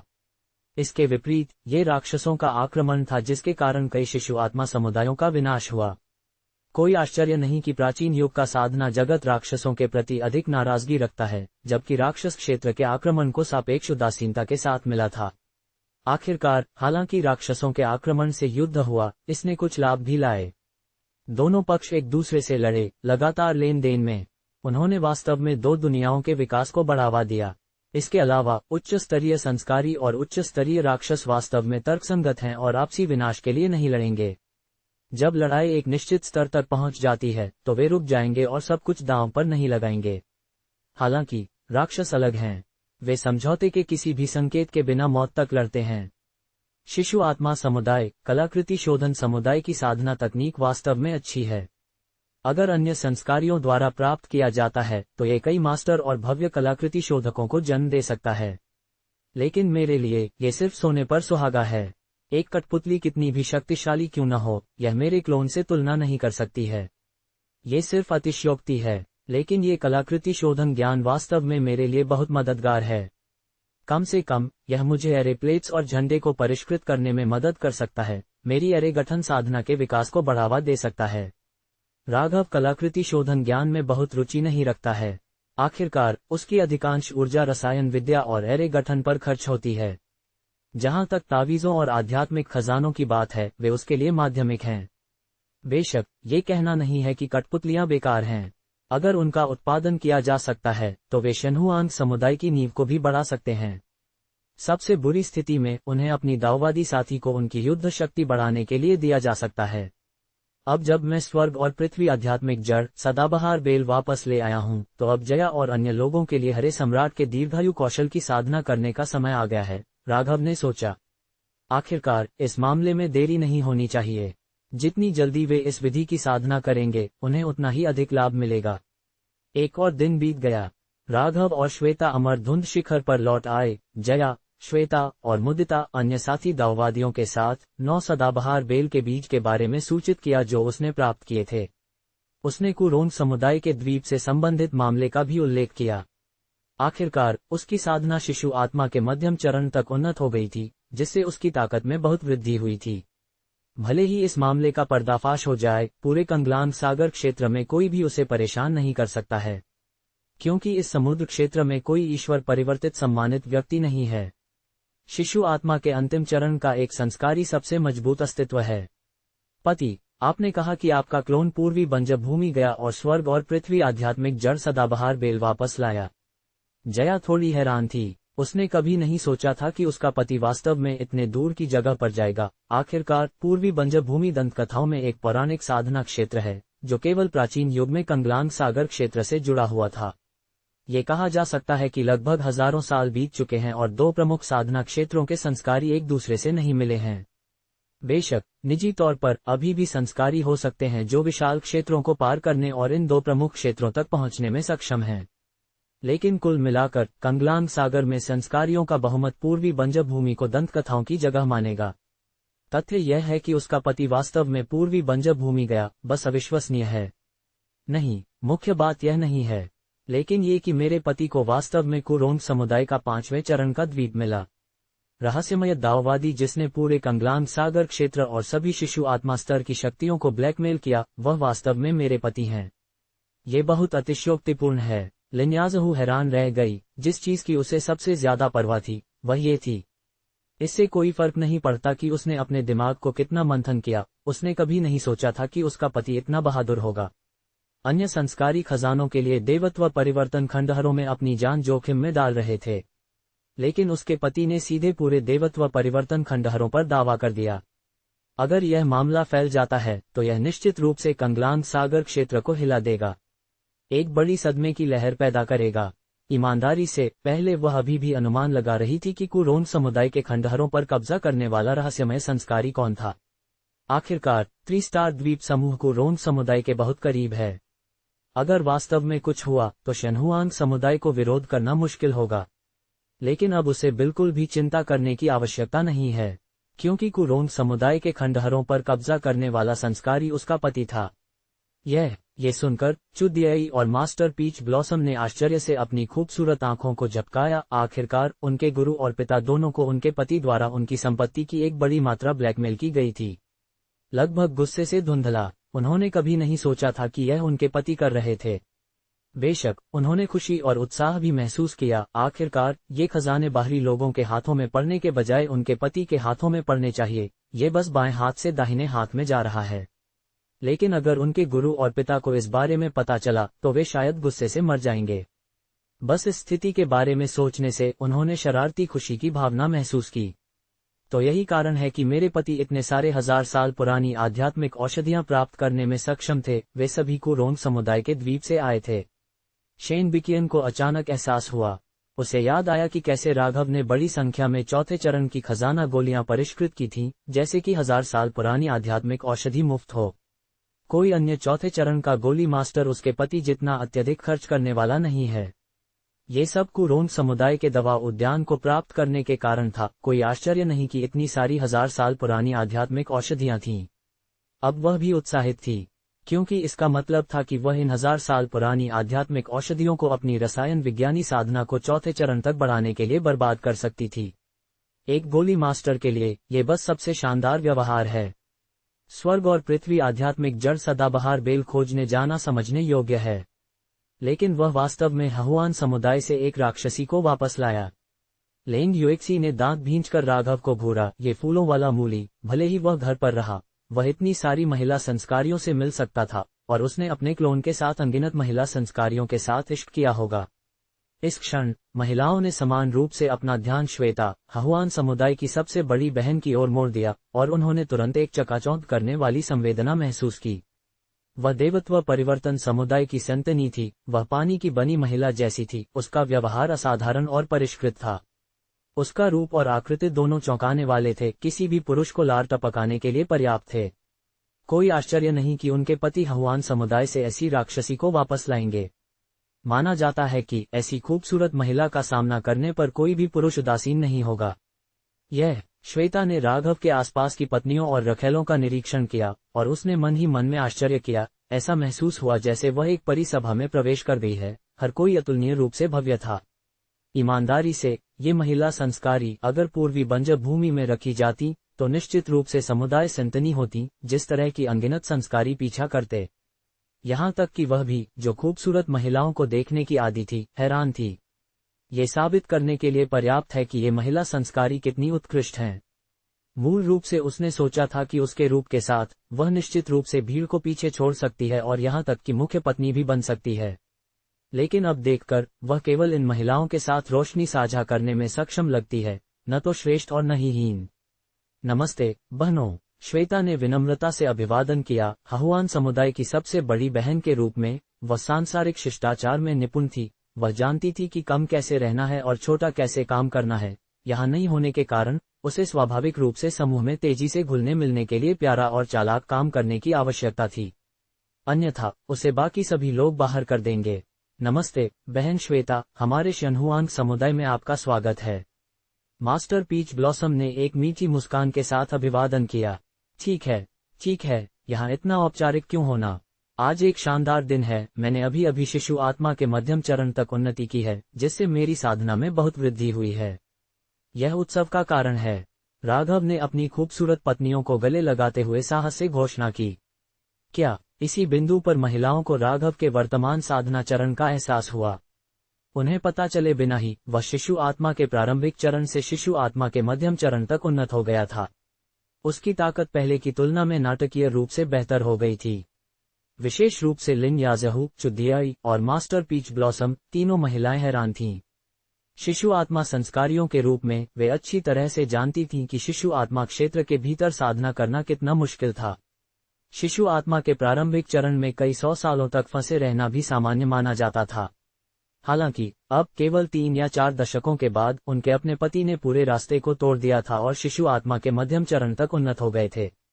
साधना की गति का ये स्तर बस बहुत भयानक था। इसकी तुलना में यहाँ तक कि एक स्वर्गीय आध्यात्मिक जड़ संस्कारी भी नगण्य लगता था और अब उल्लेख के लायक नहीं था। वे शुरू में कुछ कहना चाहती थीं, लेकिन जल्दी ही इस शरारती पुरुष को देखा जो अब उन्हें गले लगा रहा था और गलत व्यवहार के स्पष्ट इरादे से गर्म झरना में कदम रख रहा था। महिलाएं शर्मा गईं, शर्मीली और शर्मिंदा लग रही थीं, लेकिन उन्होंने विरोध नहीं किया। जल्द ही गर्म झरना से कुछ शोर आए। कई दिन बीत गए। राघव के कठिन प्रयास के माध्यम से श्वेता धीरे धीरे लेंग युएक्सी जैसे लोगों से परिचित हो गई, अपना दिल खोल दिया। बेशक ये जुनून कीट की शक्ति के कारण भी था। उनके शरीर पर आभाएं एक दूसरे के समान थीं, एक दूसरे में विलय हो रही थीं। इस तरह वे किसी भी मनोवैज्ञानिक बाधा के बिना एक प्राकृतिक परिचितता और निकटता महसूस करेंगी, ठीक वैसे ही जैसे वे लंबे समय से करीबी दोस्त थे। बस करो, तुम बड़े बुरे आदमी, तुम हमें कुरोंग समुदाय द्वीप कब दिखाओगे? चुदियाई का चेहरा लाल हो रहा था। इन दिनों वह इस शरारती पति के साथ दिन रात कड़ी मेहनत कर रही थी। उसने काफी व्यस्त महसूस किया। अगर उसने उसे नहीं रोका तो उसे पता नहीं चलेगा कि यह साधना कब समाप्त होगी। आखिरकार वह कुरोंग समुदाय के खंडहरों में बहुत रुचि रखती थी और जानना चाहती थी कि द्वीप कैसा दिखता है। बेशक वह अकेली नहीं थी। लेंग युएक्सी और अन्य सभी ने वही महसूस किया। ठीक है, चूंकि आप सभी इतनी रुचि रखते हैं तो मैं पहले आपको द्वीप ले चलूंगा। मैंने उस द्वीप का नाम बदल दिया है और अब से इसे शनहुआंग द्वीप कहा जाएगा। अब से ये शनहुआंग समुदाय के लिए मुख्य आधार होगा। राघव ने अपनी दाववादी साथियों को गले लगाया, तुरंत टेलीपोर्टेशन कीट की शक्ति का आह्वान किया और सभी को तुरंत शनहुआंग द्वीप में टेलीपोर्ट कर दिया। अचानक लेंग युएक्सी और अन्य शनहुआंग द्वीप के एक केंद्रीय क्षेत्र में पहुंचे, जो 5वें चरण आध्यात्मिक नस का मुख्य स्थान भी था, जहां आध्यात्मिक ऊर्जा सबसे समृद्ध थी। यह एक विशाल और ऊंचा पहाड़ शिखर था। ये पहले कुरोंग समुदाय का मुख्य शिखर था और वह स्थान जहां ईश्वर परिवर्तित सम्मानित व्यक्ति साधना करते थे। अब ये स्वाभाविक रूप से राघव का है, जिसने इसका नाम बदलकर शनहुआंग शिखर रख दिया है। पहाड़ शिखर के ऊपर महल बनाए गए थे। राघव के वर्षों के नवीनीकरण के बाद ये मूल रूप से क्षतिग्रस्त महल अपनी मूल स्थिति में बहाल हो गए थे। उन्होंने अपनी पूर्व महिमा हासिल कर ली। क्या ये कुरोंग समुदाय के खंडहर हैं? यहाँ 5वें चरण द्वीप में स्वर्ग और पृथ्वी की आध्यात्मिक ऊर्जा वास्तव में समृद्ध है। अगर हम यहाँ शिशु आत्मा का गठन करते हैं तो सफलता दर और बढ़ सकती है। तो ये भविष्य में हमारा क्षेत्र होगा। यहाँ के महल अच्छे हैं, लेकिन शैली बहुत बदसूरत है। हमें इसे बदलने की जरूरत है। शेन बिकियन और अन्य दाववादी साथी उत्साहित थे और उत्सुकता से शनहुआंग द्वीप के आसपास की तलाश शुरू कर दी। ये 5वें चरण द्वीप पर उनका पहला समय था। इससे कोई फर्क नहीं पड़ता कि उन्होंने क्या देखा, सब कुछ एक नवीनता थी। ये ग्रैंड व्यू गार्डन में आंटी लियू के प्रवेश जैसा था। आखिरकार ये प्राचीन युग से एक शिशु आत्मा समुदाय हुआ करता था, जो एक ऐतिहासिक और सुंदर स्थल था। अल्पविराम। इस क्षण राघव जया, मुदिता और श्वेता को पहाड़ के एक अन्य भाग में ले गया। आप सदाबहार बेल को परिष्कृत करके इसे अपना जीवन पौधा बना सकते हैं। यह अनंत विकास में सक्षम एक बेहद उच्च श्रेणी का स्वर्ग और पृथ्वी आध्यात्मिक जड़ है। अगर आप सदाबहार बेल को अपने जीवन पौधे के रूप में परिष्कृत करते हैं तो आप आसानी से देवत्व परिवर्तन क्षेत्र तक साधना कर सकते हैं। आप दीर्घायु का दाववादी शरीर भी रख सकते हैं। अगर आप देवत्व परिवर्तन क्षेत्र तक साधना करते हैं तो आप अस्थायी रूप से अपने जीवन पौधे को अपने शरीर में विलय कर सकते हैं और इसे दूसरे स्थान पर प्रत्यारोपित कर सकते हैं। अब एक विशिष्ट स्थान से बंधे रहने की आवश्यकता नहीं है। राघव ने गंभीरता से बात की। वास्तव में ये हरे सम्राट के दीर्घायु कौशल का प्रभावशाली हिस्सा है। यदि आपका जीवन पौधा उन्नति करना जारी रखता है, महान उपलब्धि तक पहुंचता है, तो ये संस्कारी के शरीर को दीर्घायु का दाववादी शरीर रखने के लिए परिवर्तित कर सकता है। ये दुनिया में साधना का अभ्यास करने के लिए लगभग शीर्ष योग्यताओं में से एक है। यह जरूरी नहीं कि आपको एक अमर बनने की गारंटी देगा, लेकिन एक ईश्वर परिवर्तित सम्मानित व्यक्ति को बढ़ावा देना बिल्कुल भी समस्या नहीं होगी। और अगर आप देवत्व परिवर्तन क्षेत्र तक साधना करते हैं, तो आप अपने जीवन पौधे को दूसरे स्थान पर प्रत्यारोपित कर सकते हैं और अपनी पिछली सभी प्रगति को खोने की चिंता नहीं कर सकते हैं। यह इतना सरल कैसे हो सकता है? क्या यह नहीं कहा गया था कि सदाबहार बेल की उम्र बेहद लंबी होती है? अगर यह चौथे चरण तक उन्नत होना चाहता है, तो इसे कम से कम 10,000 साल तक जीवित रहने की आवश्यकता है। हमारे पास इतनी लंबी उम्र नहीं है। भले ही हरे सम्राट के दीर्घायु कौशल हमारी उम्र को एक निश्चित सीमा तक बढ़ा सकता है, हम 10,000 साल तक जीवित नहीं रह सकते हैं। जया हिचकिचाई। ईमानदार होने के लिए एक कारण था कि कुरोन समुदाय में बहुत से संस्कारी इस तकनीक का अभ्यास क्यों नहीं करते थे। चलने में असमर्थता के अलावा सबसे बड़ा कारण ये था कि स्वर्ग और पृथ्वी आध्यात्मिक जड़ की विकास दर बेहद धीमी है। अक्सर संस्कारी अपनी उम्र खत्म कर देते थे और मर जाते थे इससे पहले कि स्वर्ग और पृथ्वी आध्यात्मिक जड़ तीसरे चरण या चौथे चरण तक उन्नत हो सके। समस्या यह है कि स्वर्ग और पृथ्वी आध्यात्मिक जड़ की विकास दर बेहद धीमी है। साधारण संस्कारी शायद ही स्वर्ग और पृथ्वी आध्यात्मिक जड़ के विकास में तेजी ला सकते हैं। इसलिए ये साधना तकनीक व्यवहारिक रूप से बेकार है, इसमें सफलता की कम संभावना है। निश्चिंत रहो, ये बिल्कुल भी समस्या नहीं है। मेरे पास एक विशेष खजाना है। ये सदाबहार बेल की विकास गति को तेज कर सकता है। 1 साल की वृद्धि सदाबहार बेल को 100 साल की औषधीय शक्ति दे सकती है, जिसका मतलब है सिर्फ 100 साल, और सदाबहार बेल 10,000 साल के विकास के बराबर होगी, जो स्वाभाविक रूप से चौथे चरण तक उन्नत हो जाएगी। भले ही यह 5वें चरण तक चढ़ता है, इसमें केवल कई 100 साल लगेंगे, जो पूरी तरह से पर्याप्त होगा। तो आपके लिए हरे सम्राट के दीर्घायु कौशल का अभ्यास करना अपने हाथ को पलटने जितना आसान है। राघव ने थोड़ी मुस्कान दी। आखिरकार उसके शरीर पर चौथे चरण के गोली कीट की शक्ति बहुत मजबूत थी, खासकर चौथे चरण के मध्यम श्रेणी तक उन्नत होने के बाद। अधिक रहस्यमय औषधीय तरल पदार्थ विकसित किया गया था, जो स्वर्ग और पृथ्वी आध्यात्मिक जड़ की मांग को पूरी तरह से संतुष्ट करता था। क्या ये सुनकर जया, मुदिता और श्वेता खुश हो गईं? उन्हें उम्मीद नहीं थी कि उनके पति गुरु के पास वास्तव में ऐसा रहस्यमय और अप्रत्याशित खजाना है जो स्वर्ग और पृथ्वी आध्यात्मिक जड़ की विकास दर को तेज कर सकता है। अगर शिशु आत्मा क्षेत्र तक चढ़ने के लिए केवल 100 साल का समय चाहिए, तो कोई भी संस्कारी पूरी तरह से पागल हो जाएगा। ये हरे सम्राट के दीर्घायु कौशल व्यवहारिक रूप से एक बेहतर अमर शास्त्र है। आखिरकार उनकी योग्यताओं को देखते हुए शिशु आत्मा क्षेत्र तक चढ़ना अविश्वसनीय रूप से कठिन है। लेकिन इस तकनीक का अभ्यास करने के बाद वे न केवल शिशु आत्मा तक चढ़ सकते हैं, बल्कि दीर्घायु का दाववादी शरीर भी प्राप्त कर सकते हैं। ऐसे लाभ अनगिनत संस्कारियों को पागल करने के लिए पर्याप्त हैं। इसके बारे में सोचते हुए उन्होंने बिना किसी झिझक के तुरंत हरे सम्राट के दीर्घायु कौशल का संचालन करना शुरू कर दिया। सदाबहार बेल के बीज को परिष्कृत किया और उन्हें अपना जीवन पौधा बनाया। बूम! तुरंत सदाबहार बेल के बीज उनकी सांस और आत्माओं के साथ एक हो गए, उन पर अपने आध्यात्मिक निशान छोड़ गए। वे अविभाज्य थे। उन्हें अपने सदाबहार बेल के बीज लगाने में ज्यादा समय नहीं लगा। एक विशाल हरी बेल जमीन में गहराई तक दफन हो गई, जो कौन जानता है कितने मीटर तक फैल गई।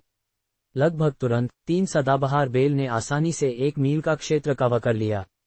उनकी जड़ें जमीन में गहराई तक आपस में बुनी हुई थीं। अगर यह इस तरह से बढ़ता रहता है, तो सदाबहार बेल पूरे शनहुआन द्वीप को कवर कर सकती है। इस बीच सदाबहार बेल जया, मुदिता और श्वेता में रहस्यमय सांस की एक धारा डाल रही थी, जिससे उनके शरीरों में उल्लेखनीय परिवर्तन हुए। बुरा नहीं है। इस दृश्य को देखकर राघव बहुत संतुष्ट था। उन्होंने पहले ही हरे सम्राट के दीर्घायु कौशल का प्रारंभिक विकास हासिल कर लिया है। अब बस आदेश के अनुसार साधना करने की आवश्यकता है, जो पर्याप्त से अधिक होगा। कई दिन बीत गए। लेंग युएक्सी और अन्य ने पहले ही शनहुआन द्वीप की पूरी तरह से खोज कर ली थी। वे इस 5वें चरण द्वीप से बहुत संतुष्ट थे और इसे पूरी तरह से अपना क्षेत्र घोषित कर दिया था। आखिरकार पूरे कंगलांग सागर में केवल एक 5वें चरण द्वीप है। आप कह सकते हैं कि यह अद्वितीय और अतुलनीय है। उनमें से प्रत्येक ने अपने साधना आवास के रूप में एक पहाड़ शिखर चुना। पति, इस समय मास्टर पीच ब्लॉसम को वूजी गठबंधन से एक संदेश मिला लग रहा था और वह गंभीर दिखाई दी। वूजी गठबंधन के अनुसार अब पोर्टल पूरी तरह से गठित हो चुके हैं। उसने अपनी वूजी गठबंधन टोकन को समझा। क्या जैसे ही उसने ये कहा, लिंग युएक्सी और अन्य चौंक गए, उन्हें ऐसी भयानक खबर की उम्मीद नहीं थी। एक बार जब पोर्टल गठित हो जाता है तो मानव कबीले और राक्षस कबीले के बीच युद्ध तुरंत भड़कने की संभावना है। ये स्थिति लगभग अपरिहार्य है, लेकिन ये काफी अजीब है कि पोर्टल गठित होने के बावजूद अभी तक कोई राक्षस नहीं निकला है। फिलहाल यह अभी भी शांत है। मास्टर पीच ब्लॉसम बहुत भ्रमित थी। उसने शुरू में सोचा था कि पोर्टल गठित होने के बाद राक्षसों के साथ युद्ध तुरंत भड़क जाएगा। हालांकि स्थिति अब शांत है, जैसे कि कुछ हुआ ही नहीं है। ईमानदार होने के लिए ये और भी परेशान करने वाला है। यह इंगित करता है कि प्राचीन राक्षस दुनिया के राक्षस सतर्क हैं। वे तुरंत साधना जगत पर आक्रमण नहीं करना चाहते हैं, शायद इसलिए कि वे आगे बढ़ने से पहले साधना जगत की स्थिति का पता लगाना चाहते हैं। राघव ने अपनी आंखें सिकुड़ी। वह तुरंत समझ गया कि प्राचीन राक्षस दुनिया के राक्षस क्या सोच रहे थे। जाहिर है, एक अजीब दुनिया में लापरवाही से प्रवेश करना अविश्वसनीय रूप से खतरनाक है। भले ही प्राचीन युग में साधना जगत और प्राचीन राक्षस दुनिया के बीच एक संक्षिप्त विलय हुआ था, इससे दोनों पक्षों को एक दूसरे के बारे में एक निश्चित समझ थी। लेकिन ऐसा हजारों साल पहले हुआ था। कौन जानता है कि दो महान दुनियाओं के बीच क्या हो सकता है। इसलिए राक्षस लापरवाही से कार्य नहीं करेंगे, बल्कि वे आगे बढ़ने से पहले साधना जगत की वर्तमान स्थिति की जांच करना चाहेंगे। ये भी सुझाव देता है कि वे लापरवाह नहीं हैं, बल्कि विचारशील हैं। आपका मतलब है, राक्षस कम समय में कंगलांग सागर क्षेत्र में हम पर हमला नहीं करेंगे? मास्टर पीच ब्लॉसम और अन्य ने माथे पर बल डाला। हाँ, भले ही पोर्टल गठित हो जाए, वे तुरंत कार्य नहीं कर सकते हैं। आने वाला समय महत्वपूर्ण है। अगर वे साधना जगत में हमारी स्थिति का पता लगाने में कामयाब हो जाते हैं, तो वे एक साथ कार्य कर सकते हैं। और फिर हमें दो दुनियाओं के कई कबीलों के साथ युद्ध का सामना करना पड़ेगा। हालांकि यह एक आशीर्वाद है, क्योंकि आप इस शांत समय का उपयोग अपनी साधना को बढ़ाने और शिशु आत्मा क्षेत्र तक उन्नत होने के लिए कर सकते हैं। राघव ने लेंग युएक्सी और अन्य से कहा। वह जानता था कि उसकी सभी दाववादी साथी स्वर्ण मूल पूर्णता चरण में थीं। शिशु आत्मा क्षेत्र में उन्नत होना केवल कुछ सालों की बात होगी। एक बार जब वे सफलतापूर्वक उन्नत हो जाती हैं, तो शनहुआंग समुदाय के पास कुछ ही समय में कई और शिशु आत्मा संस्कारी होंगे। इसके परिणामस्वरूप उनकी ताकत में नाटकीय रूप से वृद्धि होगी। सहमत हूँ, लेंग युएक्सी और अन्य ने सिर हिलाया। उनके भीतर तत्काल की भावना उमड़ रही थी। छोटा सा भूत प्राचीन राक्षस क्षेत्र में चर्चा। अल्पविराम। उसी समय प्राचीन राक्षस क्षेत्र में कई चौथे चरण के परिवर्तन राक्षस एकत्रित हुए थे। उनके शरीर मजबूत राक्षसी क्यूई से भरे हुए थे, जो हजारों मील के दायरे में फैल रहे थे। वे भी साधना जगत पर आक्रमण करने पर चर्चा कर रहे थे। देवियों और सज्जनों, क्षेत्र द्वार गठित हो गया है, आपकी योजनाएं क्या हैं? एक परिवर्तन राक्षस ने पूछा। चलो जल्दबाजी में कार्य न करें। साधना जगत के बारे में हमारी समझ 10,000 साल पहले से है। कौन जानता है कि इस लंबे समय के दौरान साधना जगत में क्या हुआ है। चलो पहले जांच करने के लिए कुछ परिवर्तन राक्षसों को भेजें। एक बार जब हमें स्पष्ट समझ हो जाती है, तो हम कार्यवाही कर सकते हैं। एक चौथे चरण के परिवर्तन राक्षस ने गहरी आवाज में बात की। प्राचीन राक्षस क्षेत्र के परिवर्तन राक्षसों में किसी भी प्राणी में बदलने की क्षमता होती है, जिससे वे राक्षस कबीले में सबसे अच्छे जासूस बन जाते हैं। वे मनुष्यों में बदल सकते हैं और जानकारी एकत्रित करने के लिए मानव दुनिया में घुसपैठ कर सकते हैं। प्राचीन युग में परिवर्तन राक्षसों ने राक्षस कबीले के लिए बहुत सारी महत्वपूर्ण जानकारी चोरी करके महत्वपूर्ण योगदान दिया। तुम सही हो, हमें जल्दबाजी करने की जरूरत नहीं है। क्षेत्रों का विलय एक ऐसी घटना है जो कुछ हजार सालों तक चलेगी। हम केवल शुरुआत में हैं। अगर प्राचीन राक्षस क्षेत्र का आक्रमण प्राचीन युग में नहीं होता, तो साधना जगत लंबे समय से हमारे नियंत्रण में होता, कमजोर मानव संस्कारी के बजाय। एक अन्य परिवर्तन राक्षस ने खींच के साथ बात की। उन्हें पछतावा महसूस हुआ कि प्राचीन युग में प्राचीन राक्षस क्षेत्र से अचानक असंख्य राक्षसी प्राणियों के आगमन का मतलब था कि उन्हें साधना जगत को छोड़ना पड़ा। लेकिन अब प्राचीन राक्षस क्षेत्र से कोई हस्तक्षेप नहीं होने के कारण वे मानव नियंत्रित साधना जगत को बस एक क्षण में नष्ट कर सकते हैं। हमें मनुष्यों को कम नहीं आंकना चाहिए। भले ही मनुष्यों का छोटा जीवन काल हो, वे अविश्वसनीय रूप से बुद्धिमान हैं और जादुई खजानों का उपयोग करने में निपुण हैं। हम एक 5वें चरण मानव संस्कारी का भी सामना कर सकते हैं। अगर हम अपनी सुरक्षा को कम करते हैं, तो हमें एक ईश्वर परिवर्तन मानव संस्कारी द्वारा मार दिया जा सकता है। आत्मविश्वास अच्छा है, लेकिन अति आत्मविश्वास एक समय से पहले मौत का कारण बन सकता है। एक अन्य परिवर्तन राक्षस ने धीरे से बात की। क्या हमें ये जानकारी नहीं मिली कि साधना जगत पर राक्षसी ऊर्जा द्वारा आक्रमण किया गया है और कमजोर हो गया है, जिससे वहां ईश्वर परिवर्तित सम्मानित व्यक्ति का जन्म होना बहुत कठिन हो गया है? क्या ये जानकारी झूठी है? एक उत्सुक राक्षस ने पूछा। जानकारी निश्चित रूप से सत्य है, लेकिन ये भी सच है कि एक सड़े हुए जहाज में भी 3 तांबे के सिक्के हो सकते हैं। ये मानव संस्कारी, चालाक और बुद्धिमान हैं। मानव जाति में कभी प्रतिभाओं की कमी नहीं रही है। उनके बीच कुछ ईश्वर परिवर्तित सम्मानित व्यक्ति का जन्म होना अजीब नहीं होगा। साथ ही हमारे ईश्वर परिवर्तित सम्मानित व्यक्ति भी तुरंत साधना जगत की यात्रा नहीं कर सकते हैं। उन्हें प्रवेश करने से पहले क्षेत्र द्वार के विस्तार के लिए न्यूनतम कई 100 सालों तक इंतजार करना होगा। इस समय के दौरान हम केवल खुद पर निर्भर हो सकते हैं और ईश्वर परिवर्तित सम्मानित व्यक्ति पर भरोसा नहीं कर सकते हैं। परिवर्तन राक्षस अपनी चर्चाओं में व्यस्त थे। वे अपने संसाधनों और विजय के लिए साधना जगत पर आक्रमण करने का इरादा रखते हैं, अपनी मौत को पूरा करने के लिए नहीं। स्वाभाविक रूप से महत्वपूर्ण विफलताओं से बचने के लिए विभिन्न कारकों पर विचार करने की आवश्यकता है। आप सभी बहुत आगे सोच रहे हैं। पूरी दुनिया पर कब्जा करना उतना सरल नहीं है जितना लगता है। मेरा लक्ष्य बल्कि सीधा है, वह है मानव संस्कारी के मांस और रक्त पर दावत करना। उनके स्वर्ण मूल और शिशु आत्मा हमारे राक्षसों के लिए महान पूरक हैं। अगर मैं समान चरण के एक मानव संस्कारी को खा सकता हूं, तो मैं उच्च स्तरीय चौथे चरण तक आगे बढ़ सकता हूं। मुझे परवाह नहीं है कि हम साधना जगत को जीत सकते हैं या नहीं। जब तक मैं अपनी साधना को 5वें चरण तक बढ़ा सकता हूं, बाकी सब समझौते के लायक है। एक परिवर्तन राक्षस ठंडक से हंसा। ईमानदारी से, यही अधिकांश शक्तिशाली राक्षस सोच रहे थे। पूरी दुनिया पर कब्जा करना केवल ईश्वर परिवर्तित सम्मानित व्यक्ति की योजना है।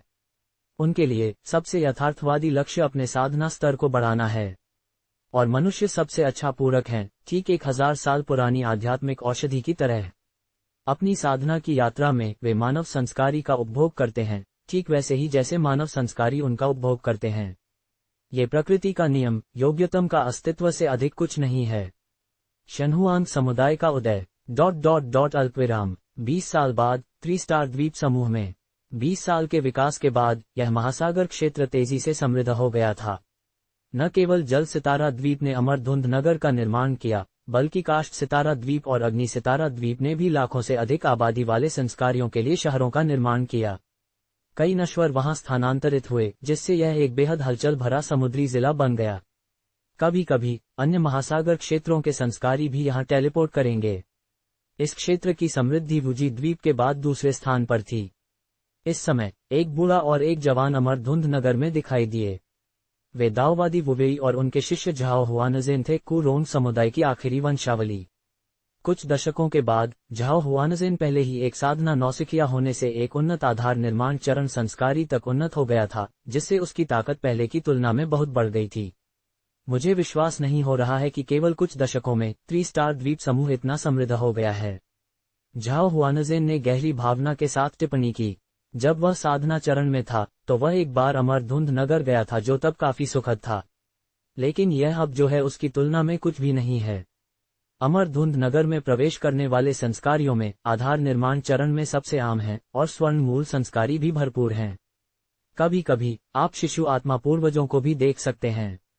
यह अब स्पष्ट है कि अमरधुंध नगर संस्कारियों के लिए दूर दूर तक ज्ञात एक सुपर शहर में बदल गया है। हजारों मील तक फैला हुआ, ये करोड़ों आबादी को समायोजित करने के लिए पर्याप्त बड़ा है। दूरी से यह एक ऊंचा शहर है जो घने निषेध व्यू से घिरा हुआ है। कोई विकल्प नहीं है। 3 स्टार द्वीप समूह को नियंत्रित करने वाला शन्हुआंग समुदाय का समुदाय गुरु राघव है। कहा जाता है कि वह एक प्रतिभा है जिसने केवल 100 साल की उम्र में शिशु आत्मा स्थिति हासिल की, वास्तव में देवत्व परिवर्तन के आंकड़े को सन्निहित करता है। इसके अलावा उसने वुजी गठबंधन प्रमुख की बेटी मास्टर पीच ब्लॉसम से शादी की, सभी अच्छे भाग्य को प्राप्त किया। ये कहना सुरक्षित है कि वह भविष्य में पूरे वुजी गठबंधन को नियंत्रित करने के लिए बाध्य है। बेशक 3 स्टार द्वीप समूह की समृद्धि अकेले उस पर निर्भर नहीं है। दाओवादी वुवेई थोड़ा ईर्ष्यालु और नाराज लग रहा था। दूसरों से अपनी तुलना करना वास्तव में निराशाजनक है। कुरोंग समुदाय के आखिरी वारिस के रूप में उसे कुछ कम साधना संसाधनों को सुरक्षित करने के लिए छिपना पड़ा और अपने शिष्य को विभिन्न रोमांचों पर ले जाना पड़ा। लेकिन शन्हुआंग समुदाय के समुदाय गुरु, कथित तौर पर एक घुमंतु संस्कारी, को एक खूबसूरत समुदाय गुरु द्वारा पसंदीदा था। उसने लगातार सफलताएं हासिल की और एक सुगम जीवन व्यतीत किया। अब उसके पास न केवल कई पत्नियां और रखैले हैं, उसने शिशु आत्मा चरण तक भी उन्नति की है। उसकी तुलना में उसका अपना जीवन बहुत दुखद लगता है। ओह, क्या इसे निर्धारित करने वाले अन्य छिपे हुए कारक हैं? झाओ हुआनज़ेन ने उत्सुकता से अपने गुरु को देखा। आखिरकार वह सिर्फ एक आधार निर्माण संस्कारी है। भले ही वह अपने गुरु के साथ रोमांच कर रहा हो, वह जानकारी एकत्रित करने में अपने गुरु की विशेषज्ञता से बहुत दूर है। निश्चित रूप से 3 स्टार द्वीपों की समृद्धि को अकेले मास्टर पीच ब्लॉसम के लिए जिम्मेदार नहीं ठहराया जा सकता है। इस शहर में अक्सर आने वाले साधारण स्वर्ण मूल संस्कारी एक बात है, लेकिन शिशु आत्मा संस्कारी को आकर्षित करना दूसरी बात है। कारण यह है कि शिशु आत्मा संस्कारी अमरधुंध नगर की ओर दौड़ रहे हैं, क्योंकि चौथे चरण की खजाना गोलियों की सामयिक नीलामियां होती हैं। यहाँ तक कि चौथे चरण की आध्यात्मिक शराब भी उपलब्ध है। आप जानते हैं, एक शिशु आत्मा संस्कारी के लिए साधना बेहद मुश्किल है, एक घोंघे की गति से आगे बढ़ती है। लेकिन अब एक जगह है जो समय समय पर चौथे चरण की खजाना गोलियों की नीलामी करता है और चौथे चरण की आध्यात्मिक शराब बेचता है, स्वाभाविक रूप से कई शिशु आत्मा संस्कारी को आकर्षित करता है। ये भी 3 स्टार द्वीप समूह की बढ़ती समृद्धि में योगदान देता है। दाओवादी वुवेई ने समझाया। वास्तव में अमरधुंध नगर में नीलामियों में इतनी सारी चौथे चरण की खजाना गोलियां और चौथे चरण की आध्यात्मिक शराब होने का कारण राघव है। उसके पास एक चौथे क्रम का शराबी कीट है जो चौथे चरण की आध्यात्मिक शराब बना सकता है। सामान्य दिनों में वह खुद इसे पीना खत्म नहीं कर सकता है, इसलिए वह इसे बेचता है और अन्य शिशु आत्मा संस्कारी के साथ व्यापार करता है। जहां तक चौथे चरण की खजाना गोलियों की बात है, वे सिर्फ राघव का एक सामान्य दिन का अभ्यास कार्य हैं। सभी चौथे चरण की खजाना गोलियों का उपभोग करने में असमर्थ वह उनकी भी नीलामी करता है। समय के साथ अमरधुंध नगर पूरे कंगलांग सागर क्षेत्र में प्रसिद्ध हो गया है, जो बड़ी संख्या में शिशु आत्मा संस्कारी को आकर्षित करता है। वास्तव में गुरु, क्या आपने नहीं कहा था कि चौथे चरण की खजाना गोलियां दुर्लभ हैं और केवल हर कई दशकों में एक बार दिखाई देती हैं? वे नियमित रूप से अमरधुंध नगर में क्यों दिखाई देती हैं? झाओ हुआनज़ेन ने अत्यधिक उत्सुकता से पूछा। खैर, ये स्वाभाविक रूप से शनहुआन समुदाय के समुदाय गुरु से बहुत करीब से संबंधित है। मेरे ज्ञान के अनुसार ये व्यक्ति न केवल साधना में बेहद प्रतिभाशाली है, वह एक चौथे क्रम का रसायन विज्ञानी भी है। उसने चौथे क्रम के उच्च स्तर तक भी पहुंच बना ली होगी। यह आदमी वास्तव में एक राक्षस है। न केवल 100 साल की उम्र में शिशु आत्मा स्थिति हासिल की, बल्कि उसकी रसायन विद्या प्रतिभा भी आश्चर्यजनक है। यहाँ तक कि प्राचीन युग में भी वह निश्चित रूप से शिशु आत्मा समुदाय का एक सच्चा शिष्य होता, शायद अगला समुदाय गुरु भी ऐतिहासिक रिकॉर्ड बनाने के योग्य। दाओवादी वुवेई ने विलाप किया। इस बिंदु पर उसने पूरी तरह से हार मान ली। जब दो व्यक्तियों के बीच अंतर बहुत बड़ा होता है, तो ईर्ष्या भी नहीं हो सकती है, क्योंकि दूसरा पक्ष वह व्यक्ति भी नहीं है जिससे आप अपनी तुलना कर सकते हैं। अगर किसी की साधना को विभिन्न गोलियों और आध्यात्मिक औषधि से तेजी से बढ़ाया जा सकता है, तो रसायन विद्या में तकनीक और अनुभव को बाहरी कारकों से मदद नहीं मिल सकती है, और यह पूरी तरह से रसायन विद्या प्रतिभा पर निर्भर करता है। पूर्ण प्रतिभा के बिना कोई भी रसायन विद्या के दांव में सफल नहीं हो सकता है। आखिरकार वह भी एक रसायन विज्ञानी है, एक निचले स्तर का चौथे क्रम का रसायन विज्ञानी। वह स्वाभाविक रूप से रसायन विद्या के दांव की कठिनाई को समझता है। मैं रसायन विद्या प्रतिभा को समझ सकता हूँ, लेकिन 1000 साल पुरानी आध्यात्मिक औषधि का क्या? एक चतुर गृहिणी भी चावल के बिना खाना नहीं बना सकती है।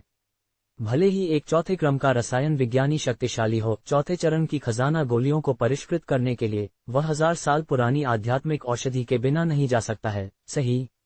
झाओ हुआनज़ेन ने अपनी आंखें सिकुड़ी। इस बिंदु पर अत्यधिक संदेह था। बिल्कुल, वह वास्तव में एक संदिग्ध बिंदु है। तो मुझे संदेह है कि इस व्यक्ति का हमारे कुरोंग समुदाय के खंडहरों पर कब्जा करने वाले गुरुमू के साथ एक महत्वपूर्ण संबंध हो सकता है। वह गुरुमू का शिष्य भी हो सकता है, इसलिए वह चौथे चरण की खजाना गोलियों को परिष्कृत करने के लिए बड़ी मात्रा में 1000 साल पुरानी आध्यात्मिक औषधि प्राप्त कर सकता है। दाओवादी वुवेई ने अपना संदेह व्यक्त किया। तो ये राघव भी हमारे कुरोंग समुदाय का एक वंशज हो सकता है? अगर ऐसा है, तो क्या हमें अपने संबंध का लाभ उठाने की कोशिश करनी चाहिए? आखिरकार हम एक ही समुदाय के भीतर सहकर्मी हो सकते हैं। वह हमारी मदद करने में सक्षम हो सकता है। झाओ हुआनज़ेन ने उत्साह से कहा। चट! दाओवादी वुवेई ने अपने शिष्य के सिर पर एक कड़ी दस्तक दी। एक ही समुदाय के भीतर रिश्तेदारी के बारे में सपना देखना बंद करो। इतनी पीढ़ियां गुजर चुकी हैं, कौन जानता है कि वह हमें पहचान लेगा या नहीं। भले ही हमें कुरोंग समुदाय की विरासत मिली हो, अगर वह इसे नहीं पहचानता है तो हम कुछ भी नहीं कर सकते हैं। शायद वह कुरोंग समुदाय की विरासत पर भी लालच कर सकता है जिसे हम ले जाते हैं, जो हमें एक बड़ी आपदा ला सकता है। मैं तुम्हें बताता हूँ, हमारे संस्कारियों के लिए सबसे महत्वपूर्ण बात सावधान रहना है। भले ही इसका मतलब महत्वपूर्ण अवसरों को छोड़ना हो, हमें पहले अपनी उत्तरजीविता सुनिश्चित करने की आवश्यकता है। जो अंत तक जीवित रहता है वही असली विजेता है। उसने निंदा के साथ अपने शिष्य को देखा, थोड़ा दुखी महसूस कर रहा था। वह अपने कई सालों के साधना अनुभव को अपने भोले शिष्य को देने में कामयाब नहीं हो पाया है। उसके संरक्षण में इस बच्चे ने ज्यादा खतरे का सामना नहीं किया है और अभी भी एक सरल दिमाग है। मैं समझता हूँ, गुरु। झाओ हुआनज़ेन को कुछ दुख महसूस हुआ, लेकिन उसे जल्दी ही कुछ याद आया और उसने तुरंत पूछा, गुरु, चूंकि आप इसके बारे में सोच सकते हैं, तो क्या यह असंभव है कि अन्य शिशु आत्मा संस्कारी इसके बारे में न सोचें? राघव को किसी ने परेशान क्यों नहीं किया है? उसने उत्सुकता से अपने गुरु को देखा। तुम्हारा मतलब क्या है? अगर मैं इसके बारे में सोच सकता हूँ, तो अन्य संस्कारी संभवतः इसके बारे में नहीं सोच सकते हैं। क्या तुम अपने मन में मुझे इतना बेवकूफ समझते हो? दाओवादी वुवेई ने अपने शिष्य को एक नाखुश अभिव्यक्ति के साथ देखा। इस अवज्ञाकारी शिष्य को अपने समुदाय से निष्कासित करने पर विचार कर रहा था। इस मूर्ख शिष्य के साथ रहना उसके दिल पर बहुत बोझ डाल रहा था। नहीं नहीं नहीं, गुरु। मेरे मन में, गुरु निश्चित रूप से सबसे बुद्धिमान और वीर हैं। आप संभवतः बेवकूफ कैसे हो सकते हैं? गुरु के बिना मैं कई बार मर गया होता। मैं बस उत्सुक हूं कि कोई भी शनहुआंग समुदाय के साथ पंगा लेने की हिम्मत क्यों नहीं करता है। ये जानते हुए कि वह सीमा पार कर गया था, झाओ हुआनज़ेन ने तुरंत अपने गुरु की चाटुकारिता करने की कोशिश शुरू कर दी। इसमें अजीब कुछ भी नहीं है। वह राघव भी छोड़ने वाला नहीं है। चलो उन दो शिशु आत्मा दाओ साथियों के बारे में बात भी न करें जो उसके पास हैं, लेकिन उसके ससुर, वुजी गठबंधन प्रमुख, भी उसकी रक्षा कर रहे हैं। ये पूरी तरह से उसका साधना स्तर है। ये शिशु आत्मा प्रारंभिक चरण पर है। अफवाह है कि वह एक चौथे क्रम का व्यूह मास्टर भी है। पूरे 3 स्टार द्वीप समूह को कवर करने वाले चौथे क्रम के बड़े व्यूह सभी उसके द्वारा व्यवस्थित किए गए थे। इसका मतलब है कि शिशु आत्मा अंतिम चरण के संस्कारी भी जो 3 स्टार द्वीप समूह में टूटते हैं, उन्हें कठिन समय होगा। उनके लिए अक्षत भाग जाना आवश्यक रूप से आसान नहीं होगा। इसे देखते हुए शनहुआंग समुदाय को नुकसान पहुंचाने की हिम्मत कौन करता है? दाओवादी वुवेई ने समझाया, कोई रास्ता नहीं। ये गुरु राघव न केवल एक चौथे क्रम का गोली मास्टर है, वह एक चौथे क्रम का व्यूह मास्टर भी है। और उसने केवल 100 साल की उम्र में मूल गठन में प्रवेश किया। क्या वह इंसान भी है? झाओ हुआनज़ेन हक्का बक्का रह गया। मूल रूप से उसने खुद को बेहद प्रतिभाशाली माना, क्योंकि उसके पास एक स्वर्गीय आध्यात्मिक जड़ और किंगमू दीर्घायु शरीर भी था। उसकी साधना तेजी से आगे बढ़ रही थी और वह तेजी से बढ़ रहा था, देवत्व परिवर्तन का रूप ले रहा था। लेकिन राघव की तुलना में वह नहीं जानता था कि वह कितना पीछे रह गया। करने के लिए कुछ भी नहीं है। हमेशा कोई बेहतर होता है और हमेशा कोई ऊपर होता है। भले ही तुम्हारी प्रतिभा वास्तव में आश्चर्यजनक है, ये साधना जगत में अद्वितीय नहीं है। भले ही आपसे मेल खाने वाले लोगों की संख्या कम है, वे अविद्यमान नहीं हैं। वास्तव में ये राघव भयानक रूप से प्रतिभाशाली है, यहाँ तक कि साधना जगत के पूरे इतिहास में उसके जैसा कोई एक हाथ पर गिना जा सकता है। वह निश्चित रूप से महान हस्तियों के बीच एक विशिष्ट व्यक्ति है। हालांकि यह आवश्यक रूप से एक अच्छी बात नहीं हो सकती है। दाओवादी वुवेई ने धीमी आवाज में बात की, उसके चेहरे पर एक चिंतित रूप था। गुरु ऐसा क्यों कहेंगे? झाओ हुआनज़ेन ने उलझन भरी अभिव्यक्ति के साथ अपने गुरु को देखा। सामान्य तौर पर एक ही युग में बहुत अधिक आश्चर्यजनक प्रतिभाएं नहीं होंगी। शुरुआत में मैंने सोचा था कि तुम इस दुनिया के तारनहार, चुने हुए व्यक्ति और देवत्व परिवर्तन का रूप रखते हो। लेकिन फिर मुझे धीरे धीरे एहसास हुआ कि ऐसा नहीं लगता है। ये युग बहुत अधिक प्रभावशाली प्रतिभाओं को जन्म दे रहा है। ये स्थिति केवल प्राचीन युग में हुई थी। 2 क्षेत्रों के विलय के कारण साधना जगत प्राचीन राक्षस क्षेत्र और राक्षस क्षेत्र से लगातार हमलों के अधीन था।